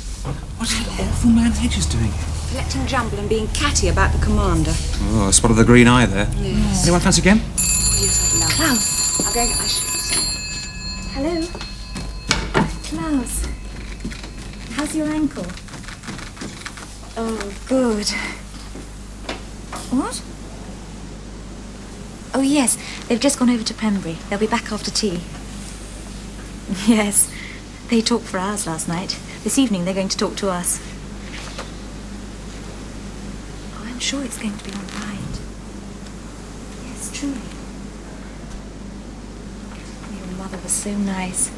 Well, she explained that you were more or less forced to be a Nazi, and your father told us how they are. Vicky, shut up, don't be a fool. Most of the generals say they won't fight if there's a way. And a lot of them want to see a change of government. You fool, you stupid little fool, don't you see what you've done? I was only telling Klaus You and his just told parents. Klaus and his parents are traitors to Hitler. Don't you realise that Klaus is a Nazi first and a son second? Now they're in real danger. Oh, no! Now listen, Vicky. How dare you upset Vicky? She'll be even more upset when Klaus betrays his parents to the Gestapo. He won't. You're obsessed by your hatred of the Nazis, absolutely obsessed. Why, you're nothing but a Nazi yourself. How dare you? Dare? Of course I dare. You make me ashamed to be English. Now get out. Now, Laura. Go on and take your beastly racket with you. Didn't you hear what I said? Get out. And don't come back again, ever. Vicky? Vicky, darling, where are you?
Here's the lettuces for lunch, Eileen.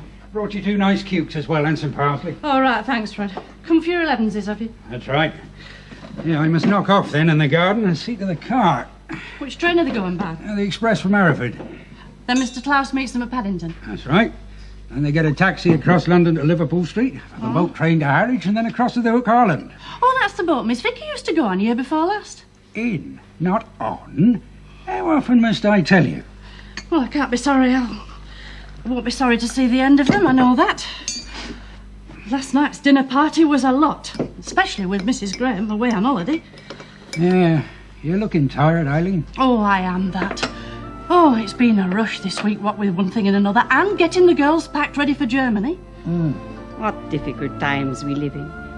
Will life ever be normal again, Commander? I don't know. Human nature being what it is, one is always hopeful. There's a great longing for peace in this country. Our country too, except amongst the young men. And of course, the Partei. You know, Commander, when I look round this beautiful room of yours, the peaceful countryside, I am filled with a great longing to stay in this England, a land of true freedom, nicht wahr? And for my husband and my son to be here too. When I think of going back, I am suddenly filled with angst. But what nonsense I am talking. Just when I am taking your little Vicky home for what I hope will prove a very happy visit. I'm quite sure it will. And now I must go, or I shall not be ready for lunch. Frau von Heinig. Yeah? If at any time you need any help or advice, please don't hesitate to get in touch with me. And I may be very small fry, this year. Any representative of His Majesty's government carries some weight. Oh, thank you, Commander. How kind you are. No wonder Vicky is such a charming girl with such a father. Augustin, lichten Blick, oh, du lieber Augustin, alles ist in bravo! Laura had been told about our beer killers and has expressed a wish to go, so Vicky and I have been, what is the word? Rehearsing her. Ah, good for you. Perhaps you don't have a beer. No, thank you. Vicky, my dear, have you packed? Almost. Well, then you better go upstairs and finish, and you're leaving directly after lunch. I too must see that all is ready. Come, Vicky. The General's in good spirits and stuff. Yes, he's a changed man. Oh, what about your packing? All finished and suitcases shut. Oh, I got a passport for you. Oh, yeah. Came this morning. It was very clever of you to get it through so quickly. Well, perhaps the magic words MP help to expedite matters. Don't lose it on your life. I won't. Oh, goodness, don't I look awful? Laura Collins, the murdered woman, aged 19. I would say the accused Laura Collins, aged 19. My dear child, you look positively murderous. Oh, don't worry. You should see mine. Do you look murderous? No, worse. Just utterly cretinous. Laura, I wanted to have a word with you. Now, I'm very glad you're going on this trip to Germany with Vicky. If she were going alone, I think I might be frightened. She might be upset by this current feeling of hysteria, these meetings and rallies. But we have to go to those. Yes, I think you will. Now, they are tremendously popular, and people do get carried away. I don't think I would be. Well, perhaps not. But keep an eye on yourself. See that Vicky stays on an even keel, will you? Of course I will. Good girl. And now, there's just one other thing, if I may. Have you made it up with Peter? Oh. How did you know? Oh, Mrs. Cartland guessed. Said he came home last Sunday looking very depressed when he should have been playing tennis. Didn't say a word to her, but she thought you must have had a mother and father of her own.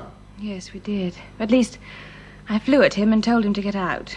May I ask what it was about? Nothing. Absolutely nothing. Except that he was rude to Vicky and I lost my temper. Anyhow, we've made it up now.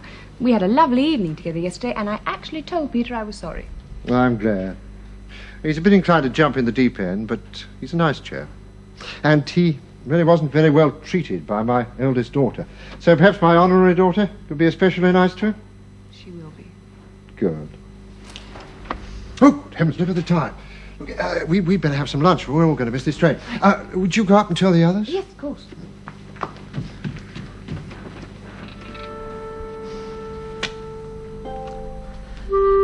Quiet, isn't it, sir? Oh, you look quite done in, Mrs. Gates.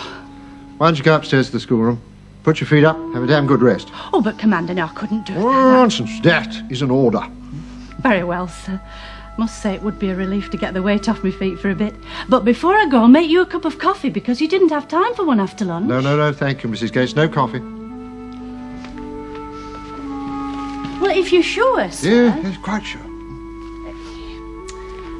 Fancy you been all on your own like this. Oh, strictly between us, Mrs. Gates. Got a lot of work to do. And it'll be something of a relief. Well, Well, now, you go and have that rest. Thank you, sir.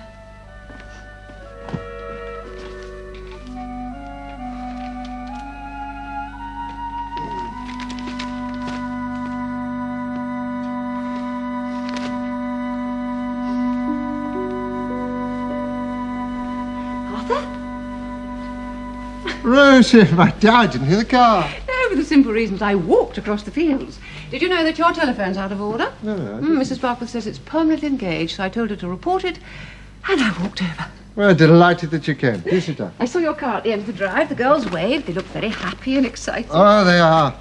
But I didn't come to tell you that. No, I didn't suppose you did. Why, Well, I take the News Chronicle as well as the Times. So? Well, aren't you appalled by that rather nasty piece of parliamentary gossip? I haven't got the remotest idea what you're talking about. Oh, Arthur, may I? Yes, of course. Hitler's fifth column in Westminster. Oh, good heavens. It is well known that many MPs are lukewarm in their opposition to the regime in Germany. It is not so well known that some of them are apparently actively pro-Nazi, judging by their speeches and their German connections. Now, last week I published a list of names and so far have had no denials. Today I can add to that list the name of Commander Bourne, MP, who's tipped to become the PPS Let me see there.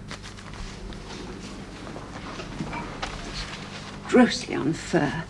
You of all people. Yes, but where on earth did they get this idea? Having the von Heinings to stay. Well, possibly. See, who told them it's a private visit?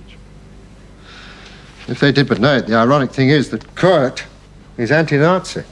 Why, dangerously so from his own point of view. Or perhaps they've heard the rumour about Vicky and Klaus's engagement. No, they're not officially engaged. Anyway, who would want to put it in the News Chronicle? I can't imagine. It's a very dirty business, isn't it? What will you do? Issue a short, sharp denial. Oh, is that going to be enough? Well, I hope so. How about an action for libel? Oh, no, not a hope. Now, you notice? They very carefully say, apparently pro-Nazi. And there's no doubt about it. I do have German connections. Is this going to affect your PPS job? Well, dear, don't call it mine. Haven't even been offered it yet. Doesn't look as though I will be after this. Oh, but anybody who knows you won't believe it. Mud sticks. Do you think my father could help? Talk to the First Lord. No, I don't think he could or should. And I wouldn't dream of asking him. Now, who on earth can that be? Someone else to disturb you. Well, let's hope it's not Mrs. Hedges. I think that's very unlikely.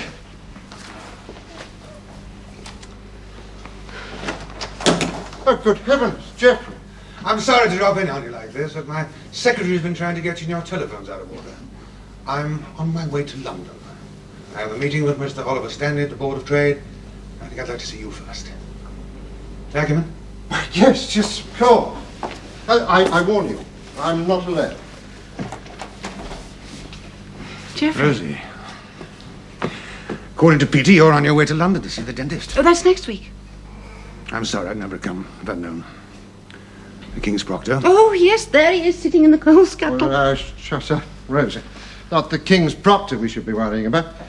It's somebody putting it about that you two have been meeting. Why, that could mean collusion. Well, I'd better go. I'll call you tonight, Arthur. No, Geoffrey, do wait. It's about that bit of the newspaper about Arthur, isn't it? Yes, what else? Well, I mean, he needn't worry about the servants here, need he? Oh, Mrs. Gates is upstairs having a rest. Gates has gone into Horbury. So, tell us what you think. Well, I think it's appalling. Just when Arthur's parliamentary career is just getting off the ground so nicely. Mark you, there's no truth in it, but, well, rumour can be a very ugly weapon. I think the sooner Arthur's name comes up that list, the better. Well, obviously, but can you do anything to help? Well, I hope so, yes. I'll speak to Oliver Stanley about it. Perhaps he can put things right with the whips and even the PM. Now, that's a good idea. Well, no, is it? I wonder. You see, I'm afraid this is all so totally unexpected. It's also totally unwarranted, Arthur. Something must be done about it. Here. Well, I intend to see that something is done about it. Ah, so it's Mendy. Hello? Yes? Oh, would you hold on for a moment, please? It's a call about this very business. Would you mind if I take it and start it? Oh, thank you so much.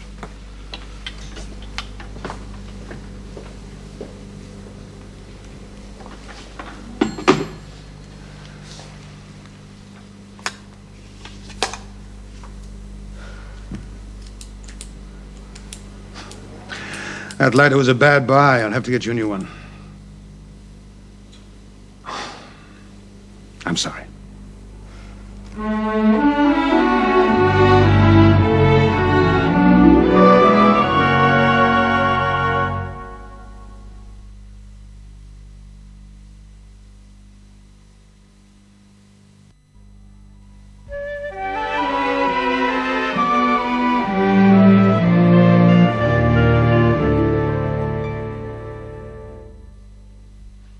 Your two young ones, we think of Laura as your own, are a joy to have staying with us. They are constantly out and about, concerts, museums, picnics, and theaters.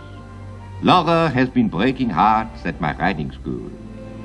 My wife and I have been observing Klaus and Vicky. There is a deep love between them despite their youth. On Saturday, Klaus has seats for the party rally at the stadium here. They are going in a party of 6. Again, our thanks to you, my dear Arthur. Your sincere friend, Kurt von Heinig.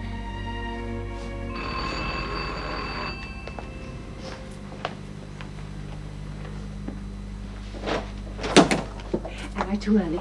Punctual as ever. And I must say, you're looking very charming. What time is the luncheon? Lunch is at 1. Fete starts at 3. Oh, I wonder, could you do this for me? And a little later on, I'm going to inflict my speech on you. Surely you're not nervous. Yes, I am.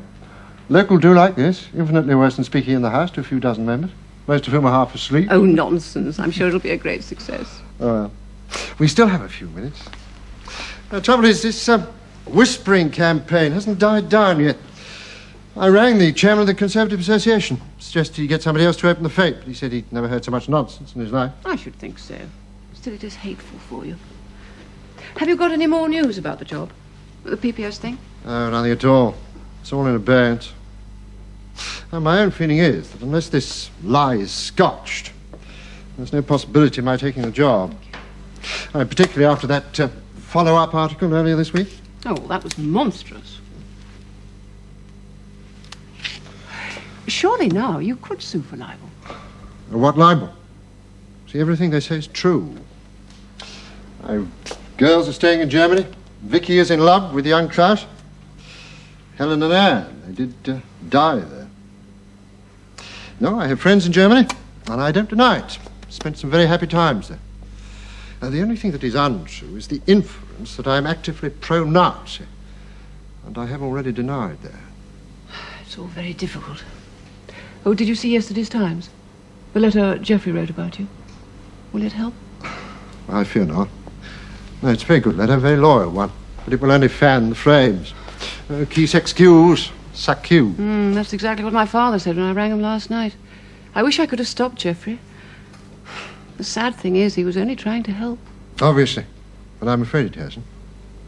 The trouble with these whispering campaigns is that once they start, there are too many people prepared to believe in them. Have you spoken to the Chief Whip? Yes, he's not too worried about it. Obviously, he hopes the papers won't blow it up anymore. Still, I think the PPS job is off. It's damnable for you. Oh, come on, Rosie. We must stop worrying about him. Okay, I'll just get my things together. I had a letter from the General this morning. Girls are enjoying themselves. Oh, so I hear. Peter's tried to ring Laura 3 times, and each time she's been out. Oh, poor Peter. Then you know, Munich is, or was, a wonderful place to be young in. Spent 6 of the happiest months of my life there. Germany in 1909. That's halcyon days. You know, I once fell in love with a German girl. Asked her to marry me. And why didn't you? Well, I came back to England. Went down to Eton for the 4th of June. I suddenly discovered that my housemaster's daughter was the only woman that I could ever marry. I wish you'd known Helen then. She's very beautiful. Is it still very bad, Arthur? One learns to live with these things. I still find myself going to the bottom of the stairs when I come in to call out to her. Of course, I realise she's not there anymore. No, the elections helped, you know, all this pro-Nazi nonsense.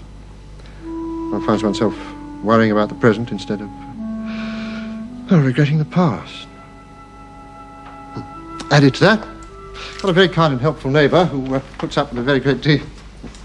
Nonsense. And who is now going to have a very large drink to give her Dutch courage to listen to a very short, boring speech.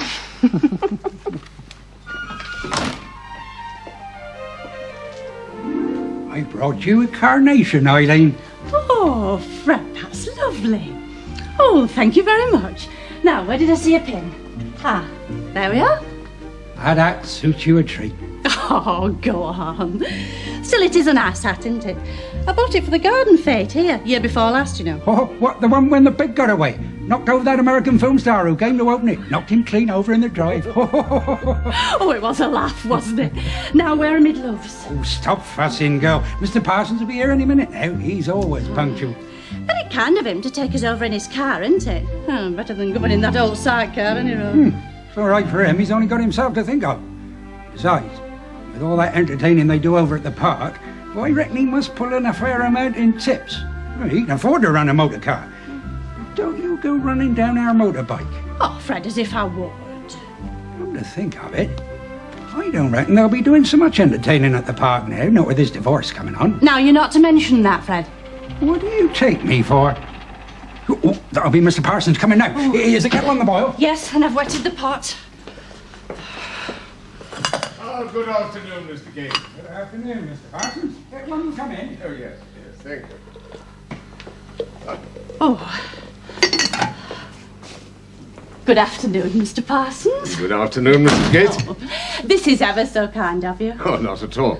A cup of tea before we start. Oh, yes, that'd be very nice. Cream or milk, Mr. Parsons, and sugar? Cream, please, and 2 lumps. Fred and I were just saying it's very kind of you to give us a lift over. Oh, it's a pleasure, Mrs. Gates.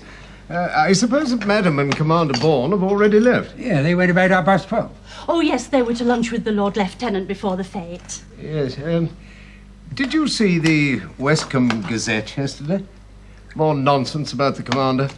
Mrs. Cartland was quite upset. Well, as long as they all know it is nonsense, down here we all know the Commander. Exactly. And a more patriotic man never lived. Yes, we know that. But up in London they don't know that. I think it's terrible, Fred.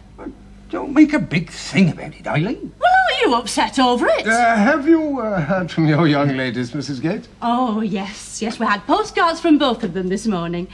By the dresser. Get them, Fred. If you ask me, they never should have gone, not once those rumours got into the newspaper. I'm not sure that I altogether agree with that. After all the arrangements had been made, and to put them off might have caused more gossip. Still, I understand that Miss Vicky has an arrangement with that young German. Oh, yes, she has. Yeah, and don't you go believing all Mr. Peter tells you. He's a nice young man, is that young Mr. Klaus. Even if he is a German. Yes, so long as that's all he is. Just look at that huge stadium, Mr. Parsons. Yeah, very imposing. In Berlin, that is. Yes, built for the Olympic Games last year, you know. And now that Adolf Hitler's using it for all his meetings and his rallies. Yes, I read in the Empire News that at some of those rallies there are as many as 100,000 people. Oh, just fancy that. And Miss Vicky's going to one of those in Munich this very afternoon. Oh, I do hope she'll be all right, because she hates a lot of noise and crowds. That's good. I blame myself. It was too much for you. I'm sorry, Klaus, darling. I've never been very good at crowds. I shouldn't have gone. It was stupid of me to go. It was stupid of me to take you. Listen to us blaming ourselves. Oh, Klaus, I do love you. And are you, my Vicky? It's been so wonderful having you here. You are enjoying it. Of course I am. Being with you and going to the lovely concerts, and your parents have been so sweet to me. It's just that... Tell me, please. This afternoon at the stadium, I was frightened. There was something terrifying. All those black and red Nazi banners, and those thousands of young men all shouting in unison, in such a disciplined sort of way. I felt they would do anything they were asked, however horrible. They'd simply obey. Am I right about this? We Germans are a very disciplined race, you know. But I hope you do not think I would do anything horrible just because I was told to. No, I know you wouldn't, Klaus. But your friend, Heinrich, the one who came with us to the theatre, Laura says he's quite bewitched by Herr Hitler. Are you, Klaus? Not bewitched, but he is our Führer, our country's savior, and a very, very great man. How strange. To me, he's a funny little man with a bit of a tummy and dead-looking eyes. They say he's got a wonderful smile, but he didn't smile once today. He just screamed and ranted. And all those people with him, well, Daddy would call them second-rate. Vicky, I beg you, do not say such things in public. There's no one here. Walls have ears, my Vicky. Well, let's hope the walls don't speak English. I feel better now, thanks to that horrible brandy. Do you want to go back to the rally? No, it'll be soon over now.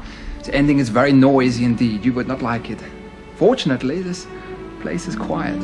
I feel so selfish. Laura loves big, noisy places. Laura is... how do you say it? A black horse? You mean a dark horse? That is it. In what way? Well, at Larkfield, she is so quiet, so well-bred, so thoroughly an English miss. But here, she has only been here for less than a week and already has made 3 conquests. Not to mention my dear papa. Heinrich, Hans. And what was the name of the terribly good-looking dark boy who came with us today? Manfred de las Rivas. De las Rivas? That doesn't sound very German. No, he's Spanish. He is the Marquis de las Rivas. His father is a Spanish grandee. They have a big estate in Seville. No, but his mother is German, and Manfred is named after his grandfather, who was a famous writer of our country. Does he live in Munich? No, he's here studying art. Now I think he is finished. He told Laura he was thinking of coming to London later on. Did he indeed? That is what I meant about Laura being a dark horse. All the same. Poor old Peter. Yes, poor old Peter. Oh, I'm so looking forward to this evening now, as long as we're together. Darling Vicky.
Could I see Commander Bourne? Davies is the name. Alan Davies.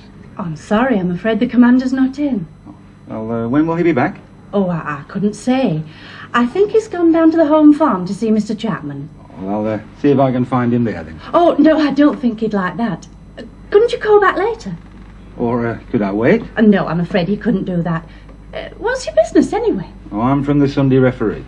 Oh, dear. The commander said especially I wasn't to let any of you fellas in. All the same, I think he'll see me. Oh, dear. Look, I'll tell you what. As you work for him, why don't you give me an interview? Tell me your views on the commander and what you think of his German visitors. Oh, but no, I couldn't do that. Fred! Well, why not?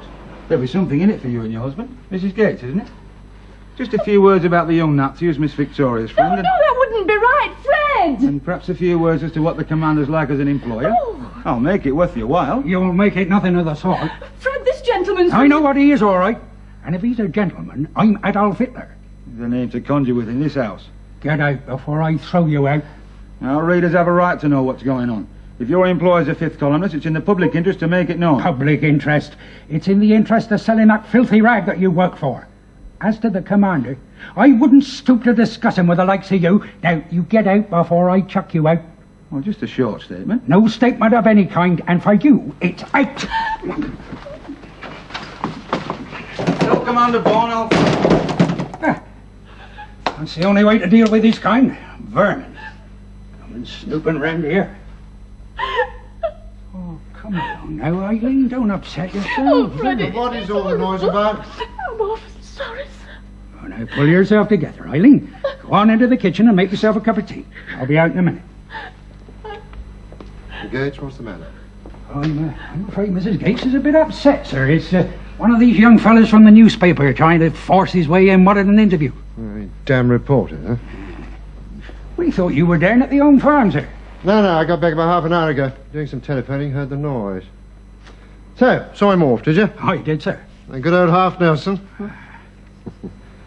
Well, perhaps Mrs. Gates could manage a cup of coffee, could you? Oh, by the way, when you've done that, you might come back yourself. We might discuss future plans. Good time, you know, when the house is empty. Very good, sir. As long as that fellow doesn't come back to pester us. Oh, don't you worry about that, Commander. I've seen him off good and proper.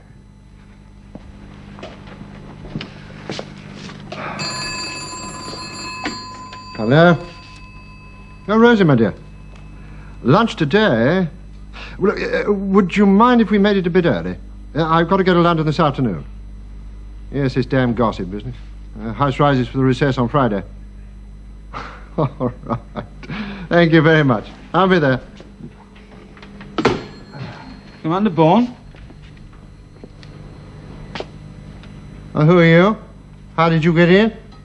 This door was open. Well, strangers usually use the front door. Still, I take it you're the chap who's been upsetting my servants. Now, I've no intention of giving you an interview, so you can stop wasting your time and mine. Just a few questions about... No questions about anything. Now, if you made an appointment, I might have considered it. See, I'm barging in here unasked. For instance, do you admire Mussolini as much as you do Hitler? Have you stopped beating your wife? Eh? You will find all the answers to your questions in my election address. Now, I must insist. But that was before your Nazi sympathies were revealed. I've already denied that, categorically. Quite right. And I believe you. But my editor feels that the people have a right to know all there is to know about their representatives. And that's why we're running a feature on the whole affair. This is muckraking, isn't it? Oh, no. We've got a photograph with you, with your daughter, after your victory at the polls. Elizabeth, isn't it? Very pretty girl, if I may say so. No, sir, you may not say so. And I will not have my daughter dragged into this, and you understand that. Look, if I get the sub to cut your daughter out of the photograph, would you give me just a short interview about your German friends? And especially about the young German who's engaged, is it, to your other daughter?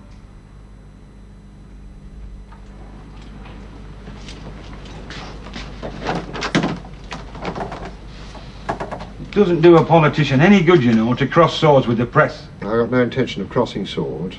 Now, that is the front door. You didn't come in by it, but you can leave by it now. So I'm to tell my editor that you refuse to say anything? Well, it's penetrated to the last, has it? No, I'll say something. Yes? You tell your editor I deplore his methods. Good day to you.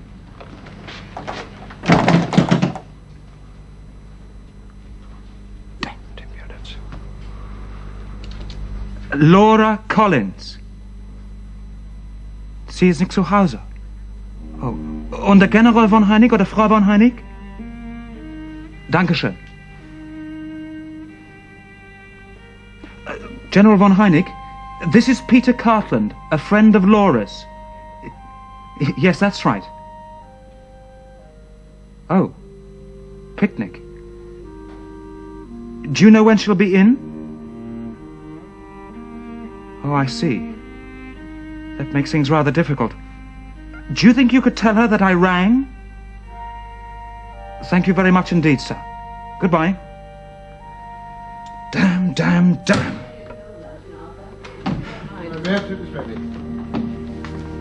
Oh, hello, Peter. Oh, why aren't you at work? Oh, I am in a sense. I brought Dad's secretary over, the redoubtable Miss Downs, to sort out some papers he wants.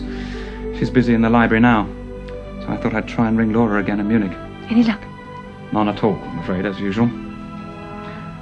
But I think I'll go and have a swim in the pool before driving Miss Downs back. Good idea, darling. Yes, wish I had one. Envy you. Have you seen anything of Phyllis and Jack lately? Only briefly in London last week. I've had my poor sister's in the state, and well, Jack is out of sorts, out of temper, and out of a job. Oh, Arthur, don't rub it in, please. Oh, I'm so sorry. This is an awful pity about the whole thing. Jack was doing so well.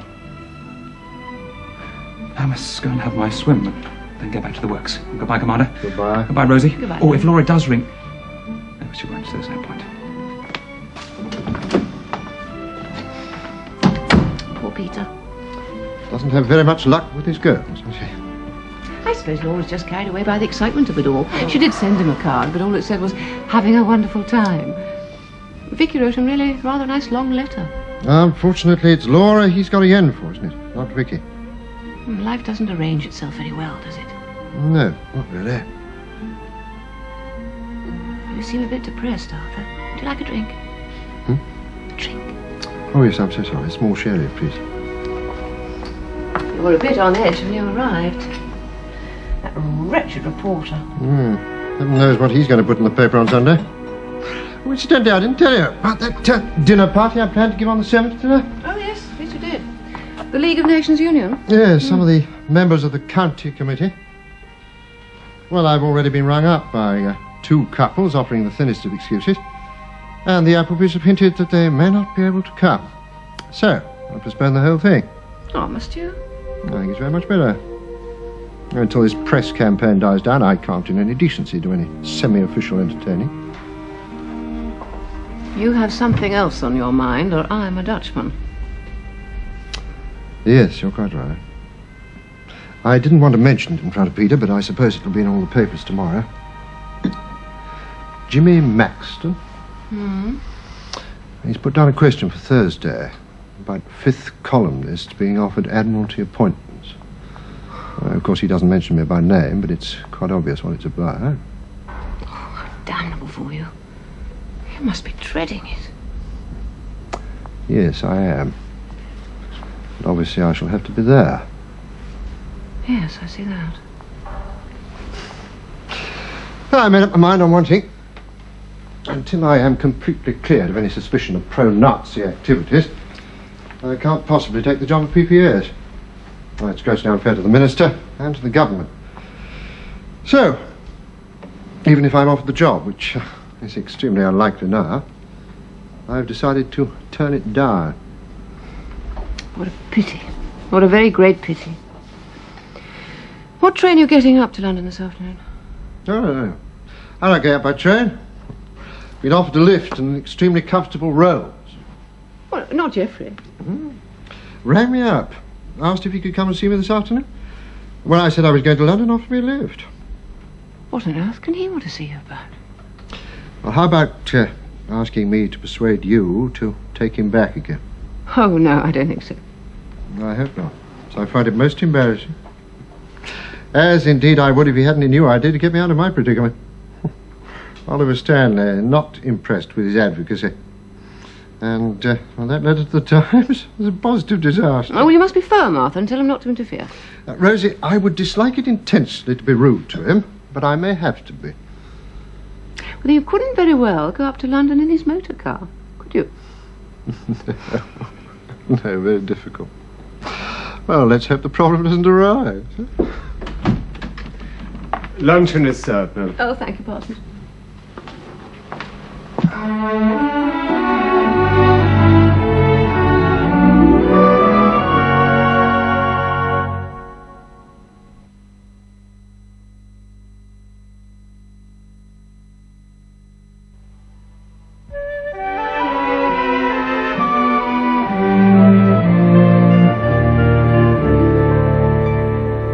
Come in. I hope I'm not late. No, not as far as I'm concerned. I'm at your service. Oh, do you mind if we talk in here? I'm afraid the study's being redecorated all under dust sheets. Oh. And please don't worry, because we're quite alone. And now, what can I do for you, Geoffrey? Well, Firstly, I'd like to apologize for that letter I wrote to the Times. Oh, please forget it. Sure, it was done with the very best of intentions. An excellent letter. Oh, thank you, but it fanned the flames, I'm afraid. Oh, it always happens, you know. A writes a letter, B replies to it. C and D burst in, and then everyone gets on the bandwagon. You know? As just this time. Well, I hope you believe that I just meant to help. Ooh, my dear fellow. How are things? About as bad as they can be. No, I exaggerate. I've got to go up this afternoon, face the music. Good luck. Thanks. Geoffrey, you said you wanted to talk to me confidentially? Yes, I do, very much. I feel very guilty at annoying you at a time like this when your plate is so full of your own affairs, but I also feel that in this case you're the only one that can really help me. Geoffrey, I'm sorry, but if you're thinking of asking me to persuade Rosie to change her mind... No, on the contrary. Did you see last week's Country Life? I haven't read it from cover to cover, but well, I'm sure it's about somewhere. Yes, that's it. Page 10. Property 10. Section.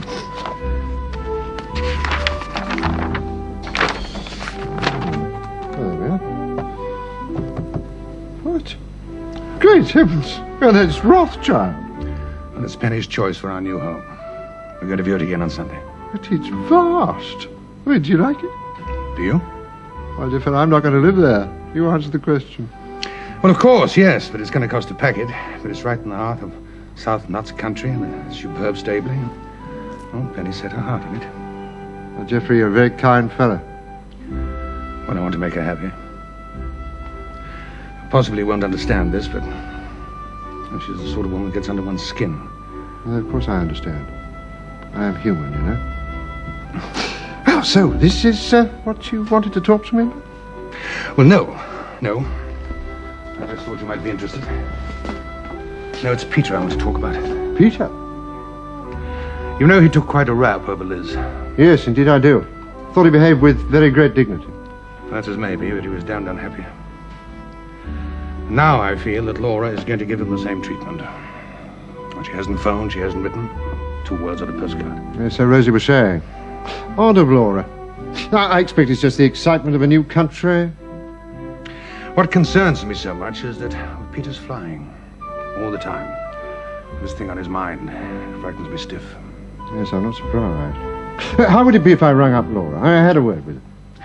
Well, that's what I was hoping you would say. Well, then I certainly will. It's probably pure thoughtlessness on her part. I'm sorry she went now if it upset Peter. Yes, so am I.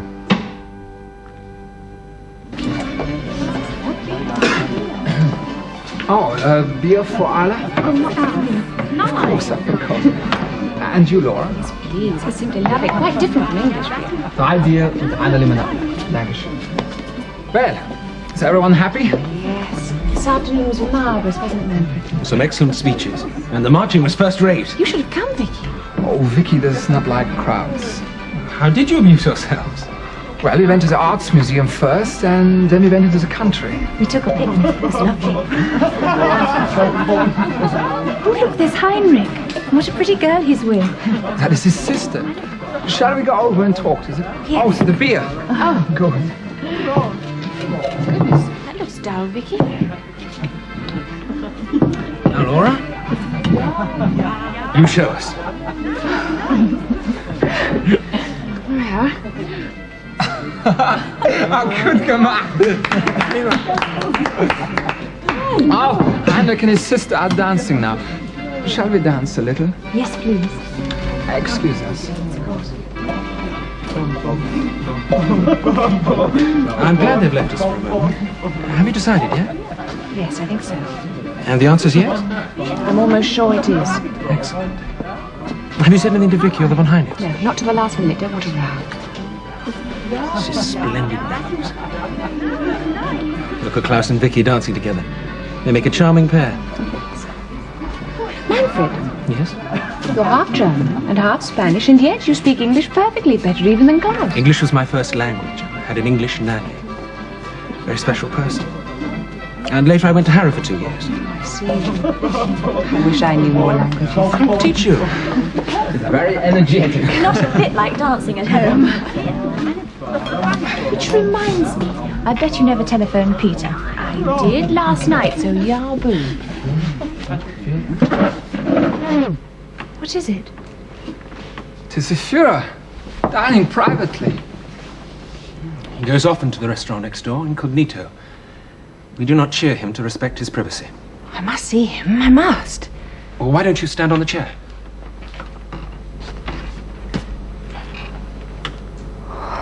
Marvellous. Commander Bourne, madam. Arthur, my dear. Shall I bring in the drinks now, madam? Oh, yes, please, the champagne. We have something to celebrate. Yes, indeed. What wonderful, wonderful news. I heard it all on the wireless last night, and then I read it in detail in the Times this morning.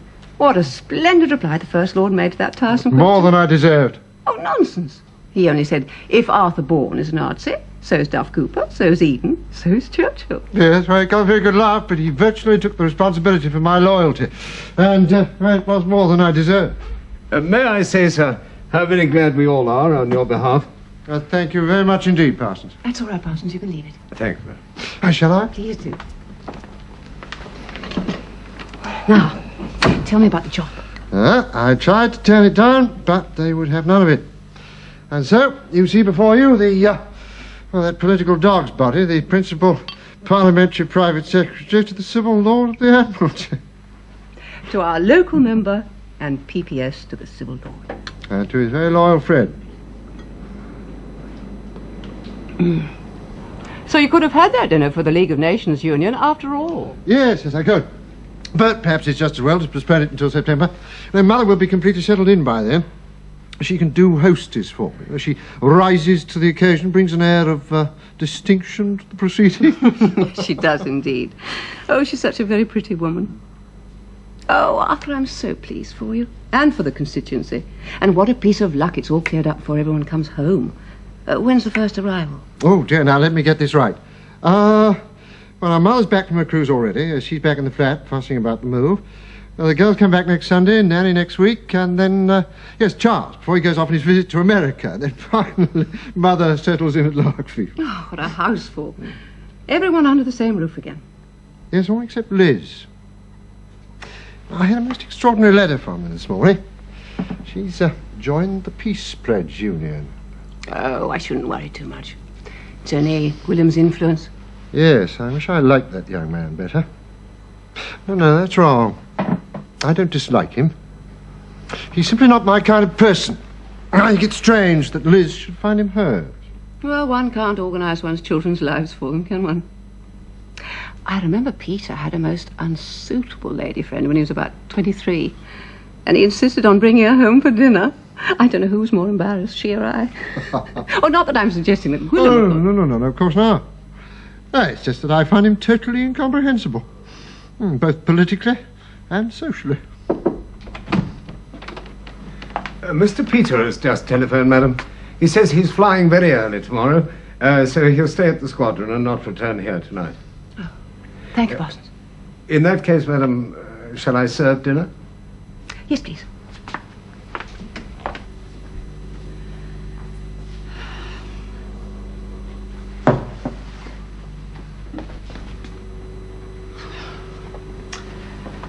Oh, Fred.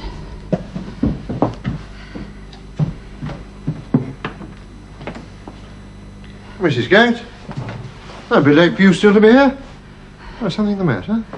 Well, it's Fred, sir. It's never been as late as this before. I'm sure something's happened. And where'd you go? The load of hay, sir. Mr. Parsons called from about 9:15. They were going to discuss some cricket fixtures. Well, a load of hay will be shut by now, huh? Oh, perhaps if I went down the cut. That sounds like him now. With Mr. Parsons, oh, my lord. Let him get away with that. Now, what happened, Parsons? It was Mr. Hedges, sir. All I can say is that he asked for everything he got. Talking like that about the commander, I showed him. Oh, shush now, Fred. Let me look at your face. Oh, thank you very much for bringing him home, Parsons. I'm afraid there's no doubt, sir, that Mr. Hedges was the cause of those nasty rumours. Adrian Hedges? Yes, sir. He was boasting of them in the bar as to how he'd showed you up and how you weren't fit to be our member, if you'll pardon my repeating it. Are you quite sure? Oh, yes, sir. No doubt of it. Mind you, it's not for me to say, sir, but I suspect it's a case of Churches La Femme, sir. What?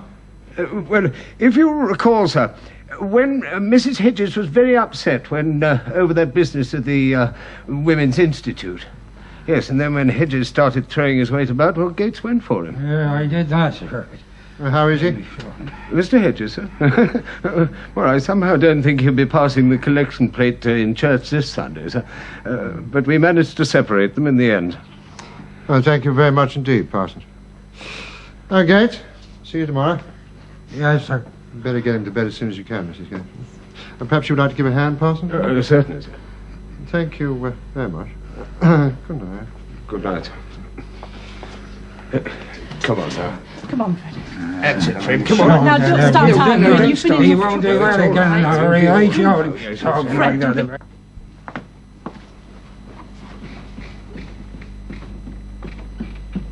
Hey, Fred, isn't it lovely to have the house filling up again? Mrs. Gates? Yes. Oh, where's Miss Vicky? Oh, she's just coming down, sir. She's been changing after the journey. Oh. Daddy, it is rather marvellous to be home again. Oh, you didn't like it in Munich, then? Some bits. Of course, it was wonderful being with Klaus. But? Well, Germany has changed, even since I was there last. Oh, look, you've had the study done up. Why did you stick to the same colour? Well, I like it. Why, Jim Tapper did. It's not bad, huh? It's awfully good. Hello. Peter! Vicky. Hello. I was flying last night and again this morning. I drove straight here from Hendon. Didn't even bother to change. You're looking fine. I am. And Laura? I brought her a little homecoming present. Laura, didn't she write and tell you? Well, she liked it so much there, she's taken a job. She's staying out in Germany indefinitely.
Mr. Ashley. Hello, Mrs. I'm just Gate. taking some tea things up to the schoolroom. Excuse me, sir. Where are you off to this afternoon, Mrs. Gate?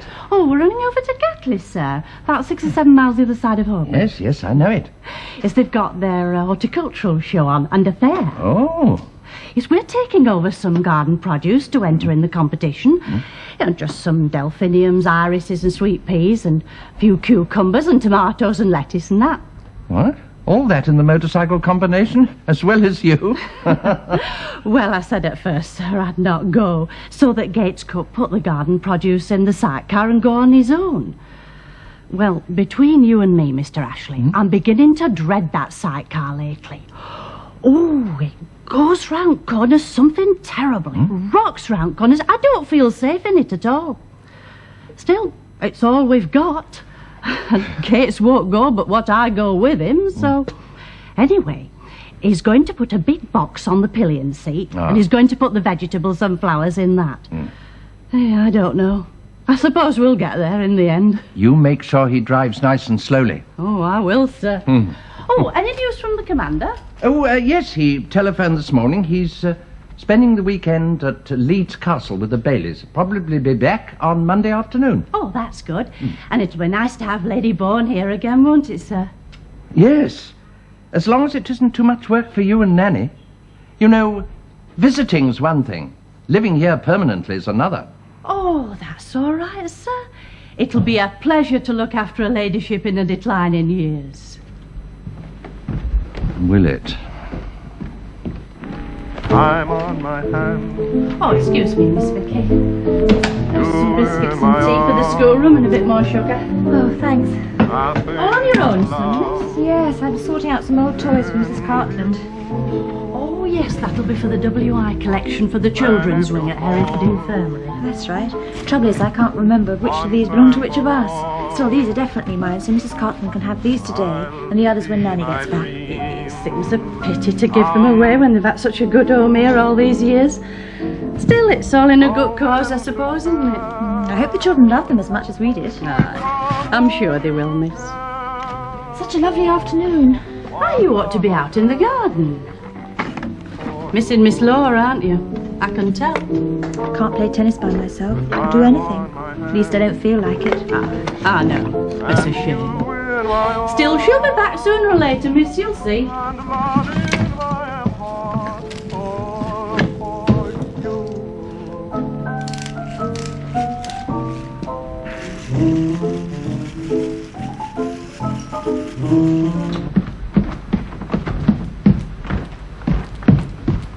I'll not disturb you any more now, sir. Oh, that's all right, Mrs. I can't get on with this wretched puzzle anyway. Miss Vicky's up in the schoolroom, all on her own, son. Oh, is she? I wondered where she'd got to since lunch. She's sorting out her old toys for the Women's Institute. I think Mrs. Cartland's coming round to collect them later on. Oh, is she? Good. Well, that'll be something. I expect things will liven up tomorrow, sir, when her ladyship gets here. Yes, I expect they will. That is, if she ever gets out of that London flat of hers. Just think of it, Mrs. Gates, all the stuff that she's accumulated over all these years. I think she'll need a pantechnicon, probably 2. No, Mother, you can't possibly take these. I refuse to pack them. Why? They're falling to pieces, for one thing. Look at them. There just isn't room for any more dresses. You must either give them away or put them in a jumble sale. I refuse to give away 2 perfectly good summer dresses. I wore that blue one to Ascot the year your father died. And that one was bought for a garden party at Buckingham Palace. The year Prince Albert died? Phyllis, now don't be rude to your mother. Quite right, Nanny. That was a very nasty thing to say to me. I'm sorry, Mother, but you cannot take everything you possess to Larkfield. I mean, just look at it all. I ask you, something's got to be thrown away. People always chuck out half their things when they move house. It's quite normal. I've already given you my 3 best hats to send to the Dockland people, and 2 Paquin ball gowns, and a very nice pair of elbow-length suede gloves. With a hole in them? It doesn't show, and they cost me £7. I don't think the dockers' wives in Limehouse are going to have much use for those items, Mother dear, unless, of course, the mayor gives a fancy dress ball in the town hall. They can sell them. Who to? They'll end up on the rag and bone man's cart, Mother, and you know it. It's just a way of getting rid of what you don't want and easing your conscience. 2 of these pillowcases belong to the commander, did you know? They've got his name sewn on them. Oh, no, Nanny, I didn't know. Yes, I put them in when he was coming down to move into the flat. Then they mustn't be packed. We must leave Arthur something if he's going to go on living here. It's sparse enough as it is. Sparse? I'm leaving him nearly all my furniture, except the desk and the small side table, and a few pictures and ornaments and private things. Isn't that enough? We're talking about bed linen, Mother. Sheets, towels, those sort of things. Oh, those sort of things. By the way, whose are these books, yours or Arthur's? What are they? A history of the Conservative Party, a life of A.J. Balfour, and No orchids for Miss Blandish. Arthur's, no doubt. I should hope so. And I've packed all your books too, Lady Bourne, to go with Carter Patterson. They're in 2 of the tea chests with labels to say what's in them. There, you see? Nanny thinks of everything. And I don't, I suppose. Of course you do, Phyllis. You've been marvellous, too. Thank you, darling. Come and give your mother a kiss. There's Carter Patterson with the van.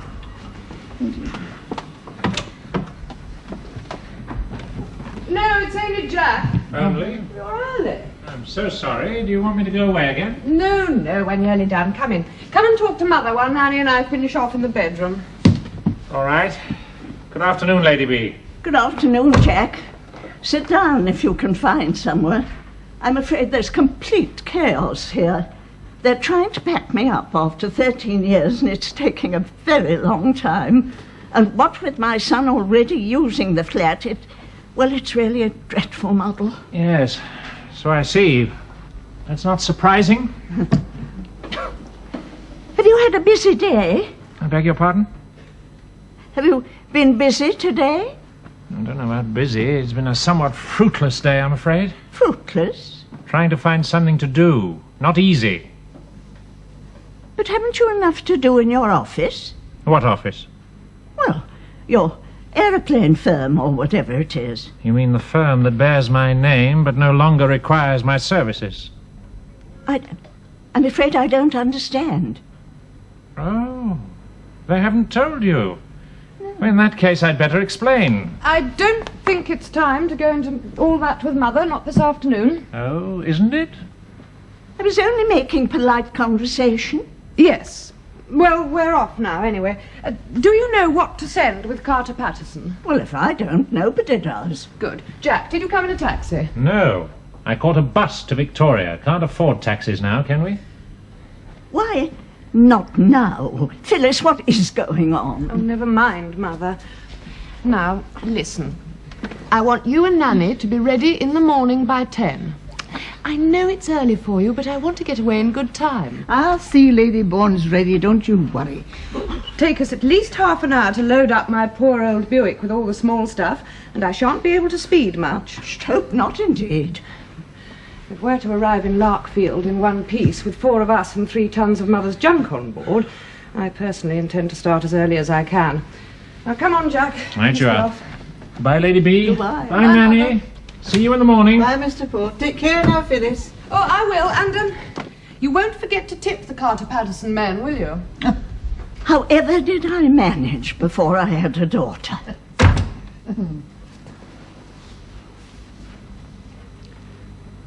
Phyllis seems to have got much noisier since she's been married. Do you notice it? Oh, I can't say I find her noisy. Much happier, that's a fact. Ah, yes, marriage suits her. Mind you, I suppose she'll always be a wee bit nippy with her tongue, but it's just her way. We know she doesn't mean half the things she says. I'm worried about him, you know. Mr. Poole, huh? Are you? Yes, he was just going to tell me something when Phyllis came in and interrupted us. On purpose, if I'm not mistaken. Nanny, has he lost that job with Mr. Cartland?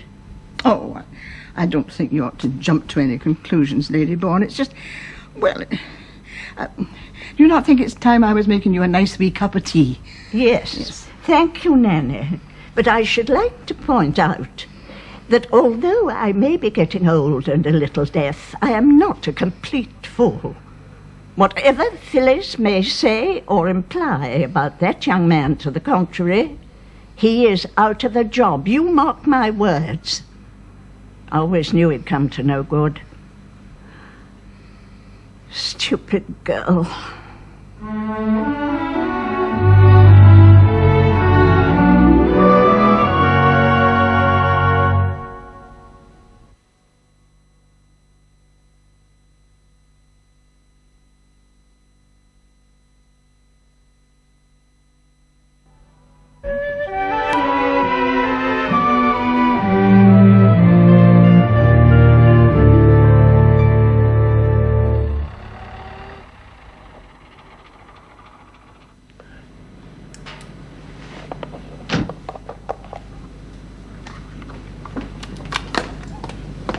Anyone in? Only me, I'm afraid. Hello, Rosie dear. How are you? Well, thank you, Charles. Good. Sit down. I've really come to find Vicky. She's got some toys for me for the WI. That's right. Well, she's upstairs in the schoolroom packing them up for you. I say, you're very conscientious, aren't you? Doing Women's Institute work on a hot afternoon like this? I bet your predecessor wouldn't have done it. Ah, well, Mrs. Granger was at least twice my age, poor old thing. Anyway, I have to prove my worth as president. If only to disarm the ever-watchful Winifred Hedges. One slip-up, and she'll have it put around the village that I'm a constant weekend visitor at General Goring at Carn Hall. And swap knitting patterns with Fra Goebbels. Oh, dear, oh, dear. She's got Nazis on the brain. Well, it's not uncommon in women of that sort, you know, the highly strung, unfulfilled ones. A morbid fascination with evil, you mean? Well, yes, exactly. Do you know, in the early 1800s, when the English were expecting a French invasion, it's a known fact that many lonely and unmarried women in the remoter parts of the country thought that they had seen French soldiers. Some of them even declared that they'd been ravished on the beach by Napoleon Bonaparte himself. Charles. Well, I'd hate to think what Mrs. Hedges imagines. Well, I must go and find Vicky and leave you to your crossword. Oh, well, look, when you've finished, what about a dish of tea? Vicky had put the kettle on for us. And Mrs. Gates has got the afternoon off. She's rather a heavy weekend ahead of her. A cup of tea would be most welcome. Good. I don't want to get back to Layford too early. No. Shopping. Splendid.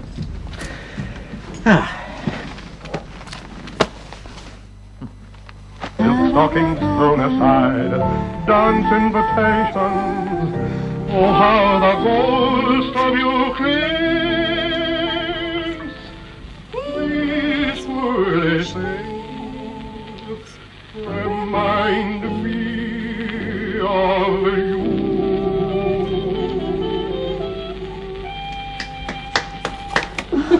Sorry, I was trying to cheer myself up. Will these do? Oh, yes. Now, I hope you haven't thrown anything out that you're especially fond of, because I couldn't stand that. Well, I think perhaps I'll keep little Max. I've had him since the first time I went to Munich. I bought him on the railway station. All the others can go. Quite sure? Yes, quite. They're all my own. There'll be some more for you when Nanny gets back. No, it's a lovely lot. The children will be absolutely thrilled. Thank you, Vicky, darling. I'll just go and put it in the car. Shall I help you? No, I can manage. You stay here. I've interrupted your record. Oh, it's only Hutch. He's used to being switched on and off in his house. He's a sort of company, isn't he? Yes, Peter's a bit down in the dumps today, too. Missing Laura wants her back. I know, so do I. It's funny how a person can change in such a short time. So I gathered. I say, that's a good haul. Yes, and more to come. What? Nanny won't be pleased, you know. Robbing the toy cupboard in her absence. Those are all Vicky's own. Oh. Well, now, what about that dish of tea? Is the child still up there? We can fag her to go and put the kettle on. Well, actually, Charles, I've just remembered I've got to go over to Putley. Putley? There's a woman there who has a doll's house, and I think I better go and collect it before she changes her mind. Oh, no. Come and do sit down for a few minutes. Tell me all the news. Well, just for a few minutes. And I'll do without the tea. Oh, very well. Well, actually, Charles, there isn't much news, except a rather boring impending divorce of mine, which I'm quite sure you don't want to hear about. Oh, but I do. I want to know every detail. Well, as you know, I'm divorcing Geoffrey on the grounds of adultery with Penelope Finch. I'm just hoping that he won't leave me entirely impoverished. Well, he certainly can't do that. He'll have to pay you very substantial alimony. Yes, that's what Arthur said. Enough to enable me to go on staying at Layford, which is my home, in the manner to which I've been accustomed. Anyway, that's what my solicitors are going to tell his solicitors. But it's going to cost the old boy rather a lot of money. Well, he's got a lot of money. Arthur said that, too. And anyway, he's the guilty party going off with that other woman. Yes, I suppose so.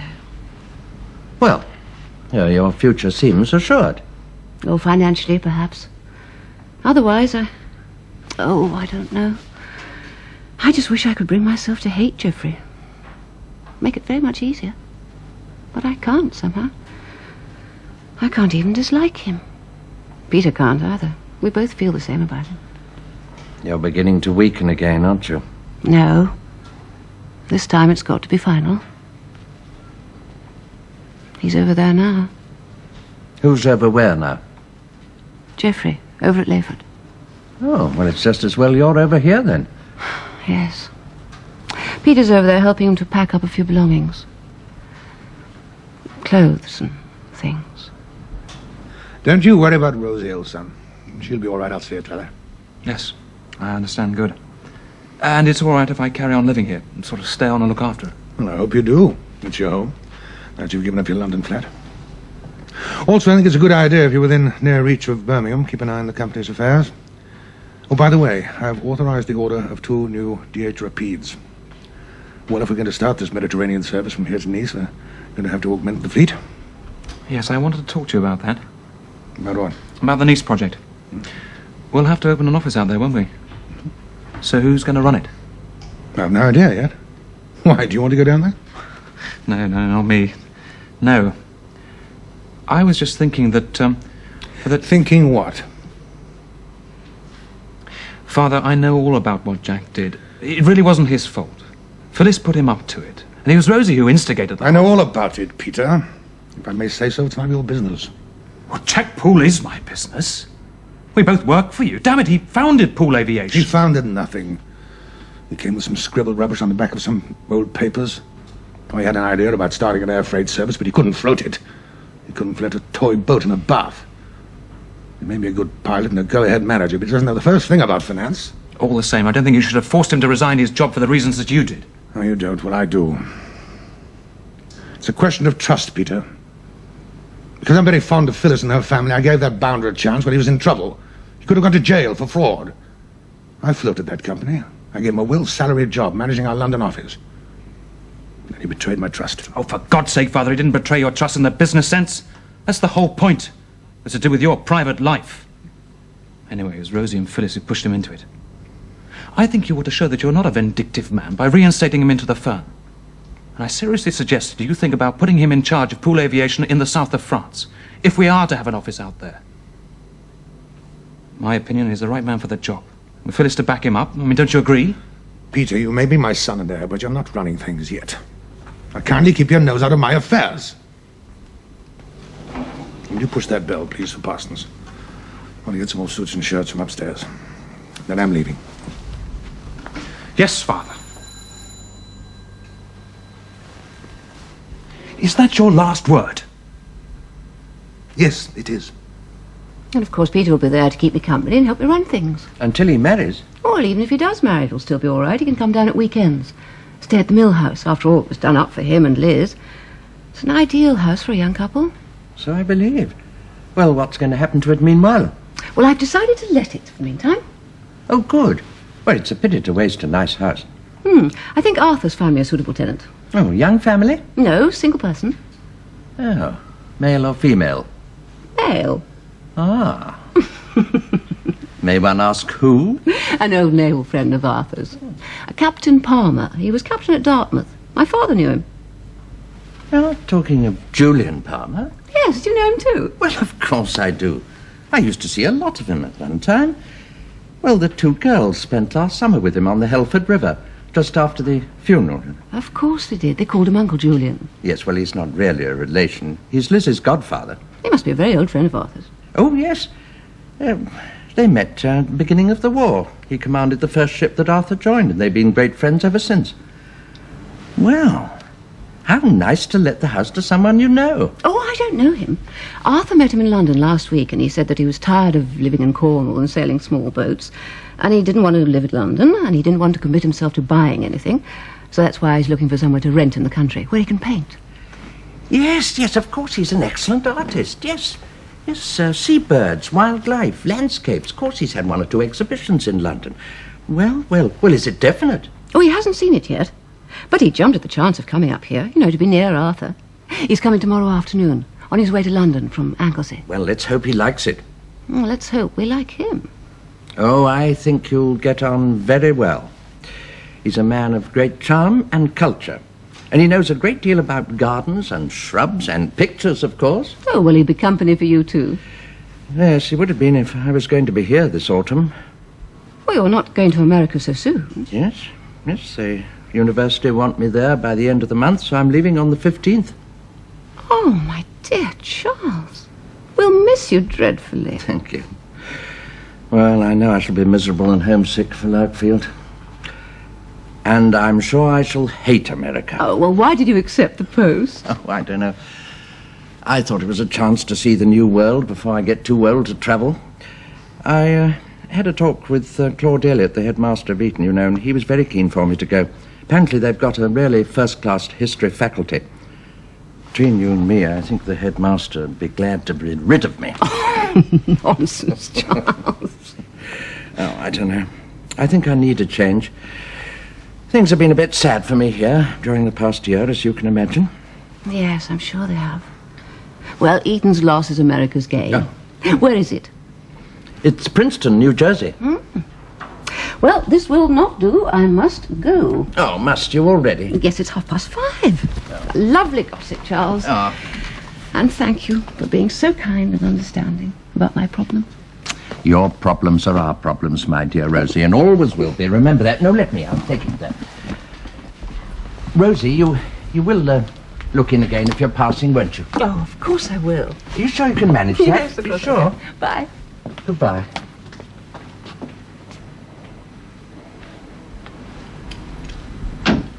Oh, dearie me.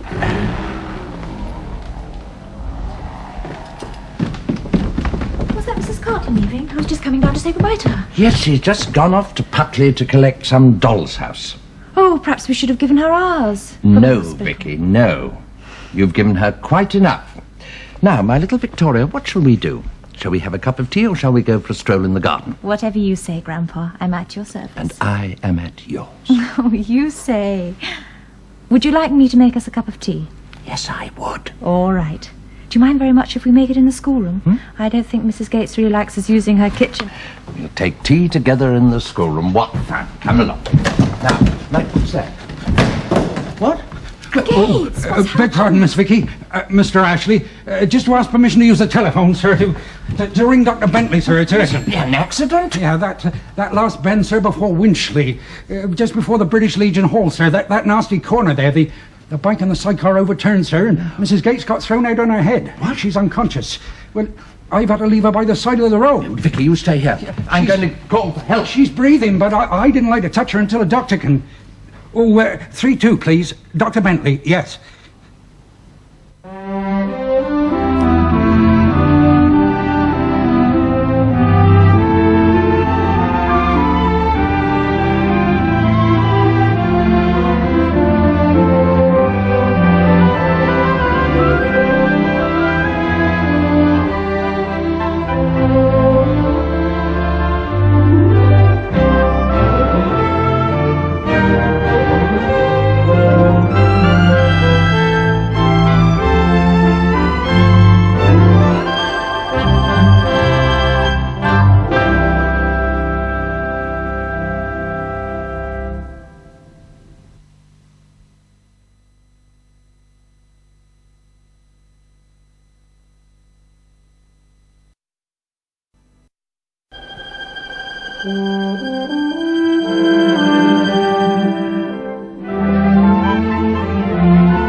Yes, thank you very much. Bye. I'm afraid Dr. Bentley's still out, Mrs. Gates, but I've left a message for him. Oh, I don't need the doctor, thanks all the same, Mr. Ashley. I'll be all right. It's just a bit of a bump on my head, that's all. Yes, all right, but I'm going to make sure that he goes down to the lodge this evening, just to make sure. I agree, sir. She's had a nasty shock into the bargain. Would you like another sniff of Nanny's smelling salts? No, thank you, Miss Vicky. I'll be all right. I'm feeling better now. There. I'll just put some Pond's extract on now to make the bruise go down. She's a proper little Florence Nightingale, isn't she? Yes, she is. Then I'll get the wife back home to the lodge, sir. Get her back to bed. Yes, that's right. Get a good sleep. Well, I'm afraid your motorcycle and sidecar's going to need a lot of repair this time. Well, it's not too bad, sir. It's just buckled a bit. I wish to goodness we could throw it on the scrap heap. I do, really. Now, Eileen, that's foolish talk. How will we get about without the combination, eh? I know what I think, and so do you. I've mentioned it often enough. We can't afford a motor car, and that's that. Well, whether we can afford it or not, Fred, there's going to be no more days out on the bike for me from now on. It'll be the bus or nothing, because I'm not risking my neck in that machine anymore after what's happened today. I can tell you that now. I've just about had enough of that contraption. And if you insist on running that thing, somebody's going to get killed one of these days. Just you mark my words. Please, you mustn't excite yourself like that. I know Gates is very sorry. Yes, indeed I am, sir. Yes, and accidents will happen, you know, and I know he'll listen to your suggestion. Listen to Oh, don't, Mrs. Gates. You mustn't after a shock. Try and keep calm. Well, I'll get her home to the lodge, and then I'll go and see about the bike. Now, come along, dear. I'll try.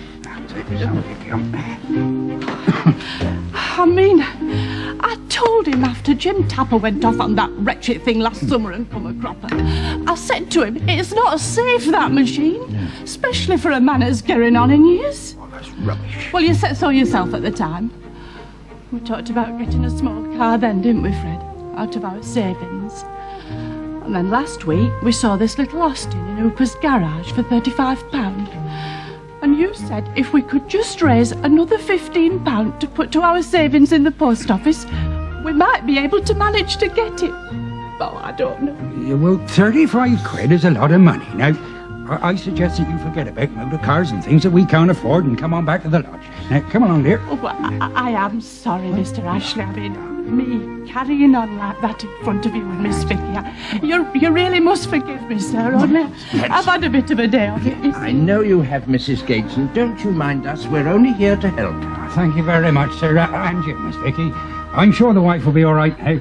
Now, come along, dear. Take my arm. Thank you very much, Mr. Ashley. And you, Miss Vicky. I don't know what we'd have done without you. Get me coat. You sure you'll be all right? Oh, yes, we'll be all right now, sir. Thank you. All right. Slowly, take it slowly. I must say, I think they've had a very lucky escape. Poor Mrs. Gates. That beastly dangerous sidecar. She's always hated it. Yes, I know. Well, in future, they'll have to get about on 4 wheels somehow. Well, I'm going now, Peter.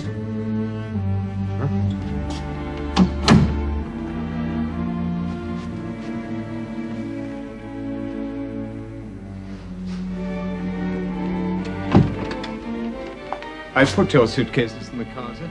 Will there be anything else? No, I don't think so. Thank you, Parsons. Very good, sir. I'll be getting in touch as soon as we're settled in. I beg your pardon, sir. Well, you know that Miss Finch and I are looking for a new home. You did understand that I'll be starting a new household, didn't you? Yes, I did understand that, sir. Well, of course, it'll include you. Well, sir... Well, what? Well, sir, I spoke to Mrs. Cartland about this, and it was settled that I should remain here working for her, sir, as I understood it. Oh, did you? Mrs. Cartland seems to have forgotten that you're my manservant, that I engaged you in the first place, and I employ you. Madam rather gave me to understand, sir, that I'd be at liberty to choose whether to leave and go into your employ, sir, wherever it be, or remain here with her, sir. Oh, did she? And you prefer to remain here with Mrs. Cartland? Is that what you're trying to tell me? Well, yes, sir. No particular reason?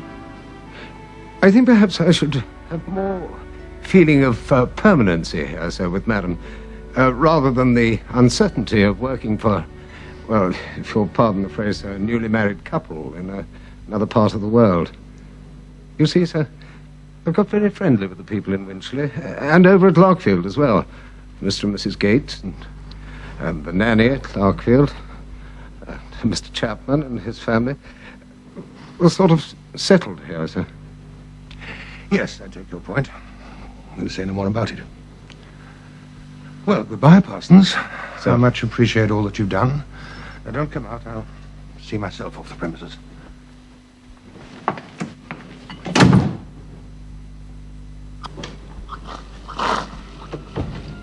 Won't be long, Grandpa. Ah. Soup's on. Are you ravenous? There's no hurry, my dear child. We'll have the soup straight away, and then if you don't mind a little pause, I'll go and scramble the eggs. If I do them now, they'll be ruined. That sounds an excellent programme. And I never mind a little pause. Would the chef like a little sherry? Oh, yes, please. Oh, by the way, is it all right if Peter comes over later? He's all on his own. He wanted me to go to a film. Well, of course he must come over, and you mustn't worry about me, my child. I'll go into your father's study with a good book. In fact, I usually drop off after a good dinner. Well, it's only soup, scrambled eggs and cheese, not exactly cordon bleu. Oh. I want to know more about this other chap that you and Laura went out with. Manfred? Nazi supporter, I suppose. Well, they all are. Well, nearly all. They just think of it as being patriotic. Anyway, Manfred's only half German. Oh? Well, his mother's German, but the Marquis de las Rivas, his father's, a Spanish grandee. Manfred's awfully nice. Come on, Vicky, you can tell me the truth. What truth? Laura's pretty keen on this chap, isn't she? This Spanish-German hybrid. I don't really know. I suppose she's a bit infatuated with him, while she's over there. And here's the reason she didn't come back with you. No, of course not. I told you. She met some friends of the von Heinicks who wanted someone to coach their youngest daughter in English, and Laura volunteered because she liked Munich and wanted to see more of it. Peter, I know how you're feeling. You love Laura, don't you? Very much. That's why I wish to God she wasn't mixed up with those blasted Germans. I ought to be getting back. Rosie's feeling pretty depressed. Me too. House seems a bit empty without Father. We'd done better going to see the Marx Brothers, having a jolly good laugh. I'm sorry I couldn't. Cheer up, Peter. Well, Laura does like you a lot, whatever happens.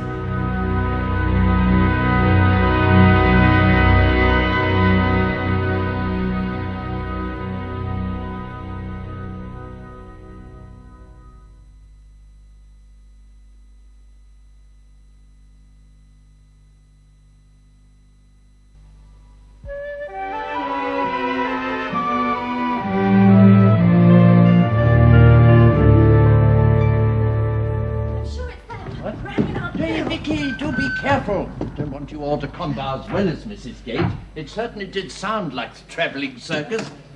And by George it is. Oh, my dear. How are you, Lovely Alice? to see you. It's been ages. Yes. Hello, Charles. Well, Phil, you got here without mishap? Yes, thanks to my faultless driving. Oh, ho. Vicky, darling, go out and help Nanny and Jack with the cases, will you? There. Where's Gates? Well, I've excused him. I thought we could manage ourselves just for this Hello, once. Charles. Well, we're here by the grace of the Almighty and Buick Motors. And Mrs. Poole. And Mrs. Poole, naturally. Where do you want these? There are a great many more outside. Oh, put them down there for the moment.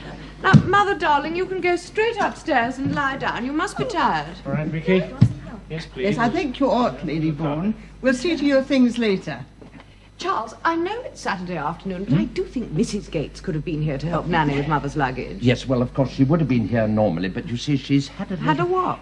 Well, a little upset. Oh, dear. Actually. Now, I think it'd be best if Nanny took Alice straight up to her room to lie down. She must be tired after her journey. Yes, I agree. Come along, Lady Bourne. I'll turn down your bed and you can have a nice wee rest. I'm perfectly all right, Nanny, I assure you. But still, if you all keep sending me up to bed like a naughty child, I suppose I shall have to do what I'm told. Yes, you will, Alice, and it is for your own good. Now, Charles. Yes. What's all this about an upset with the Gates? Don't tell me they've given notice. Oh, no, it's nothing like Turned that. bolshy, have they? Refusing duty? Jack, shut up. No, you see, they had rather a nasty accident with their motorcycle combination yesterday. Coming back from Winchley, they overturned at a corner and poor Mrs. Gates was thrown out. Well, fortunately, they're neither of them seriously hurt, but it just shock, and Charles, are they in hospital? No, I've told them to stay quietly in the lodge. My instructions. No, they certainly were very lucky. Oh, but Mrs. Gates, you shouldn't have come over this afternoon. I've just heard the news from Mr. Ashley. I'm all right, thank you, miss. Oh, madam, sorry, I was forgetting. You must feel a bit shaken up still, don't you, Mrs. Gates? Well, just a bit of headache, sir, that's all. But I couldn't let her ladyship arrive without I helped her to settle in. She'd gone up to her room. Yes, with Nanny. Oh, well, then I'll take this and I'll help with the unpacking. Well, it's very good of you, Mrs. Gates, if you're sure. Yes, I'm quite sure, thank you, madam. Well, now, you two, what's your news? Our news? Hmm? Bad, I'm afraid. You know, of course, that Geoffrey made Jack resign from Pool Aviation. Yes, I did know. Rosie told me. He fired him, that's what he did. Sacked him like a servant. Within a few days of getting back from our honeymoon. Exactly like a servant. I did get a year's salary. Which you promptly invested in a nightclub and lost. How was I to know it was going to be raided and then closed down? It was pure bad luck. Bad luck or bad judgment. It doesn't make things any better now. Oh, it doesn't. We're overdrawn at the bank and not a job in sight. So as you can imagine, we're not exactly in love with Mr. Geoffrey Cartland at the moment. Yeah. Just dump it all on the table, Irene. I'll go through it later. Oh, dear. Oh, hi. There we are.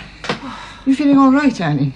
Just a bit puffed, that's all. Oh, you shouldn't have come up today, you know, not after your accident. We could have managed. I'm all right, Nanny. I mean, as I said to Mrs. Poole and Mr. Ashley, I must see her ladyship settled in. I'll be as right as rain tomorrow. How's Fred feeling? Nothing much wrong with him. Came off a lot better than I did. Mind you, he's shaken up a bit. Well, he's bound to be, isn't he? I think he's worried more about the wretched machine than himself. Or me, come to that. Well, it's damaged very badly. Thank goodness. It's high time the two of you had a nice wee motor car. Well, I know, that's what everybody says, including me. Well, I said to Fred yesterday after we'd had our spill, I said, from now on, it's a motor car for me or the bus.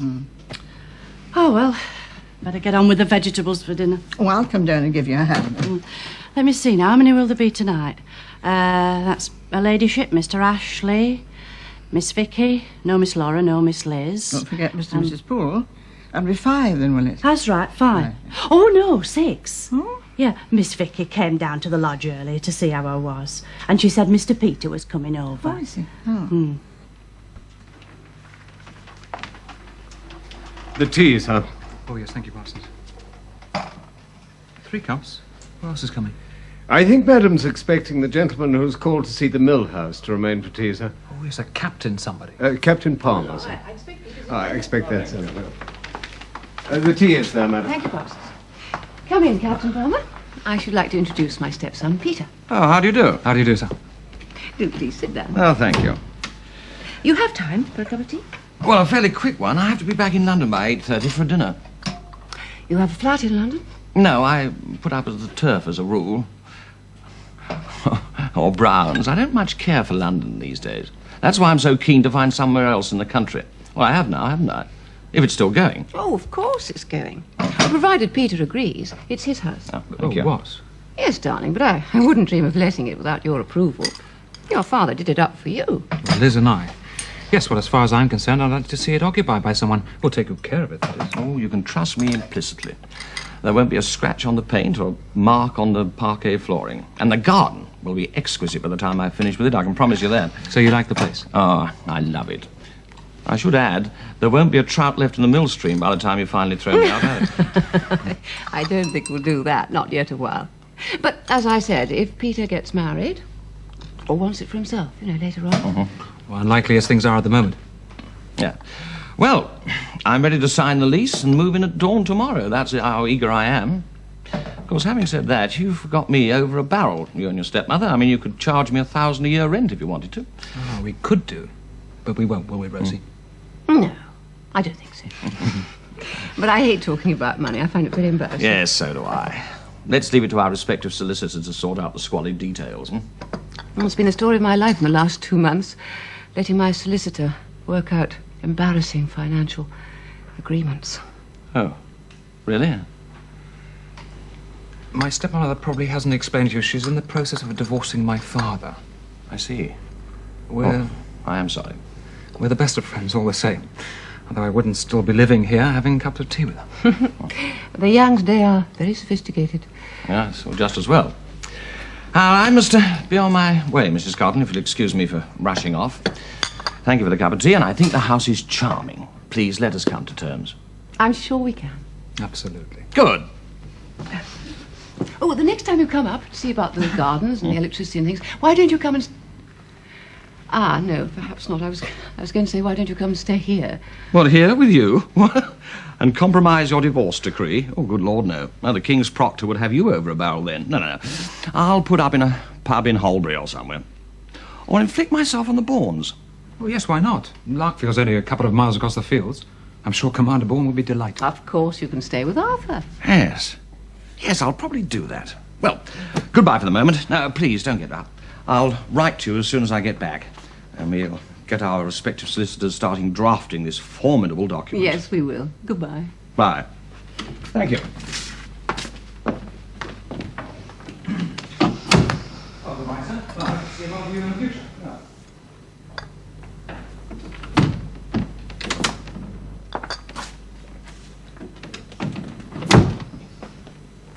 Well, he doesn't seem to be the sort of chap that would set the mill house on fire. Oh, much more likely to set the ladies of Winchley on fire.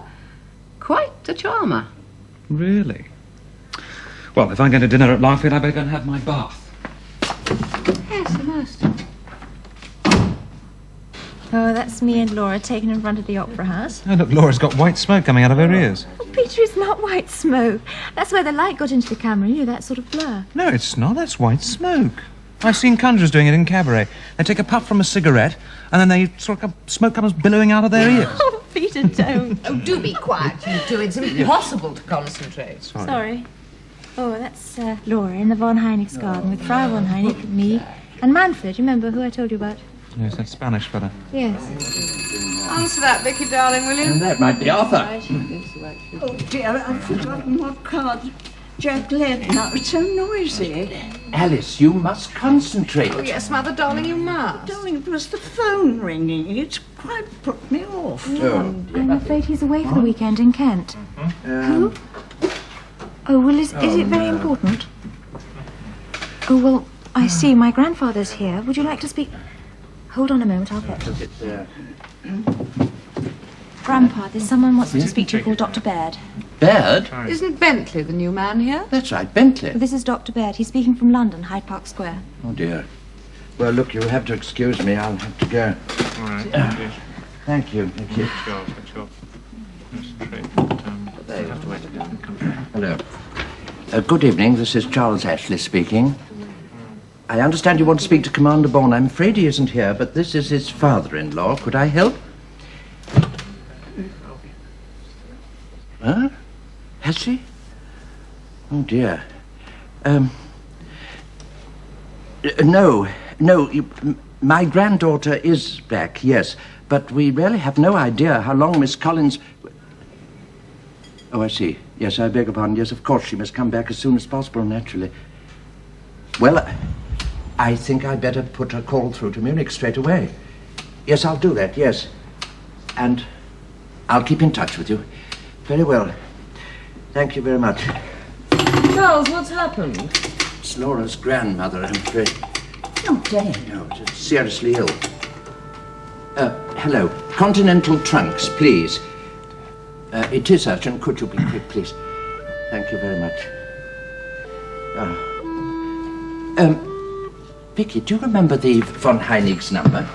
Oh, Lord, no. Oh, I do. What? It's Munich.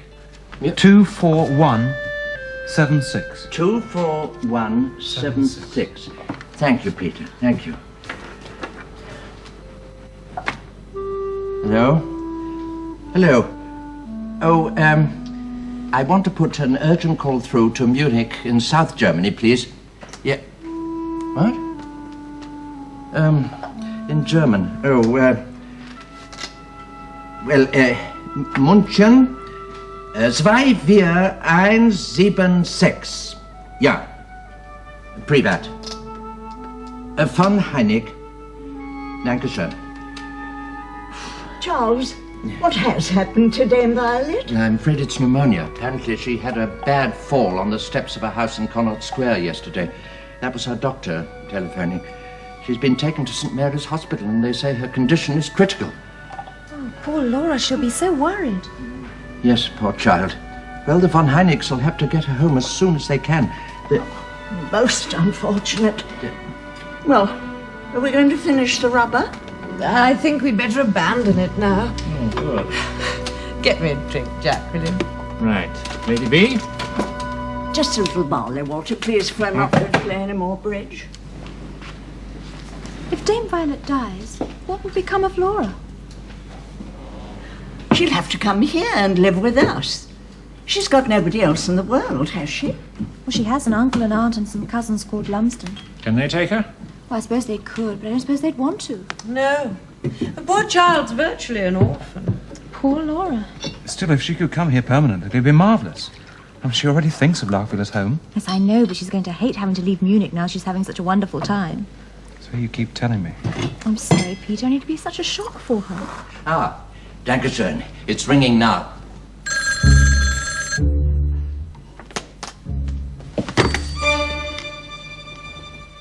Hallo. Ich möchte mit dem General von Heineck sprechen. Von London. Es ist sehr drückend. Hallo. Ist das von Heineck? Es gibt hier niemand. General oder Frau von Heineck, bitte. Ist nicht hier. What? Look here, I don't understand. Who is that? Wer ist das? Is that the von Heineck's house? Das Haus ist von der Gestapo übernommen worden. But who is that speaking? Römer, S.A. Where are the general and his wife and the young English lady who was staying with them? Weg. Away? Well, where away? I mean, where can I get in touch?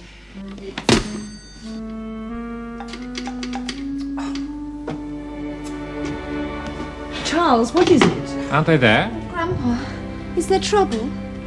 Seems the secret police are in the house, the Gestapo. They've taken over the place.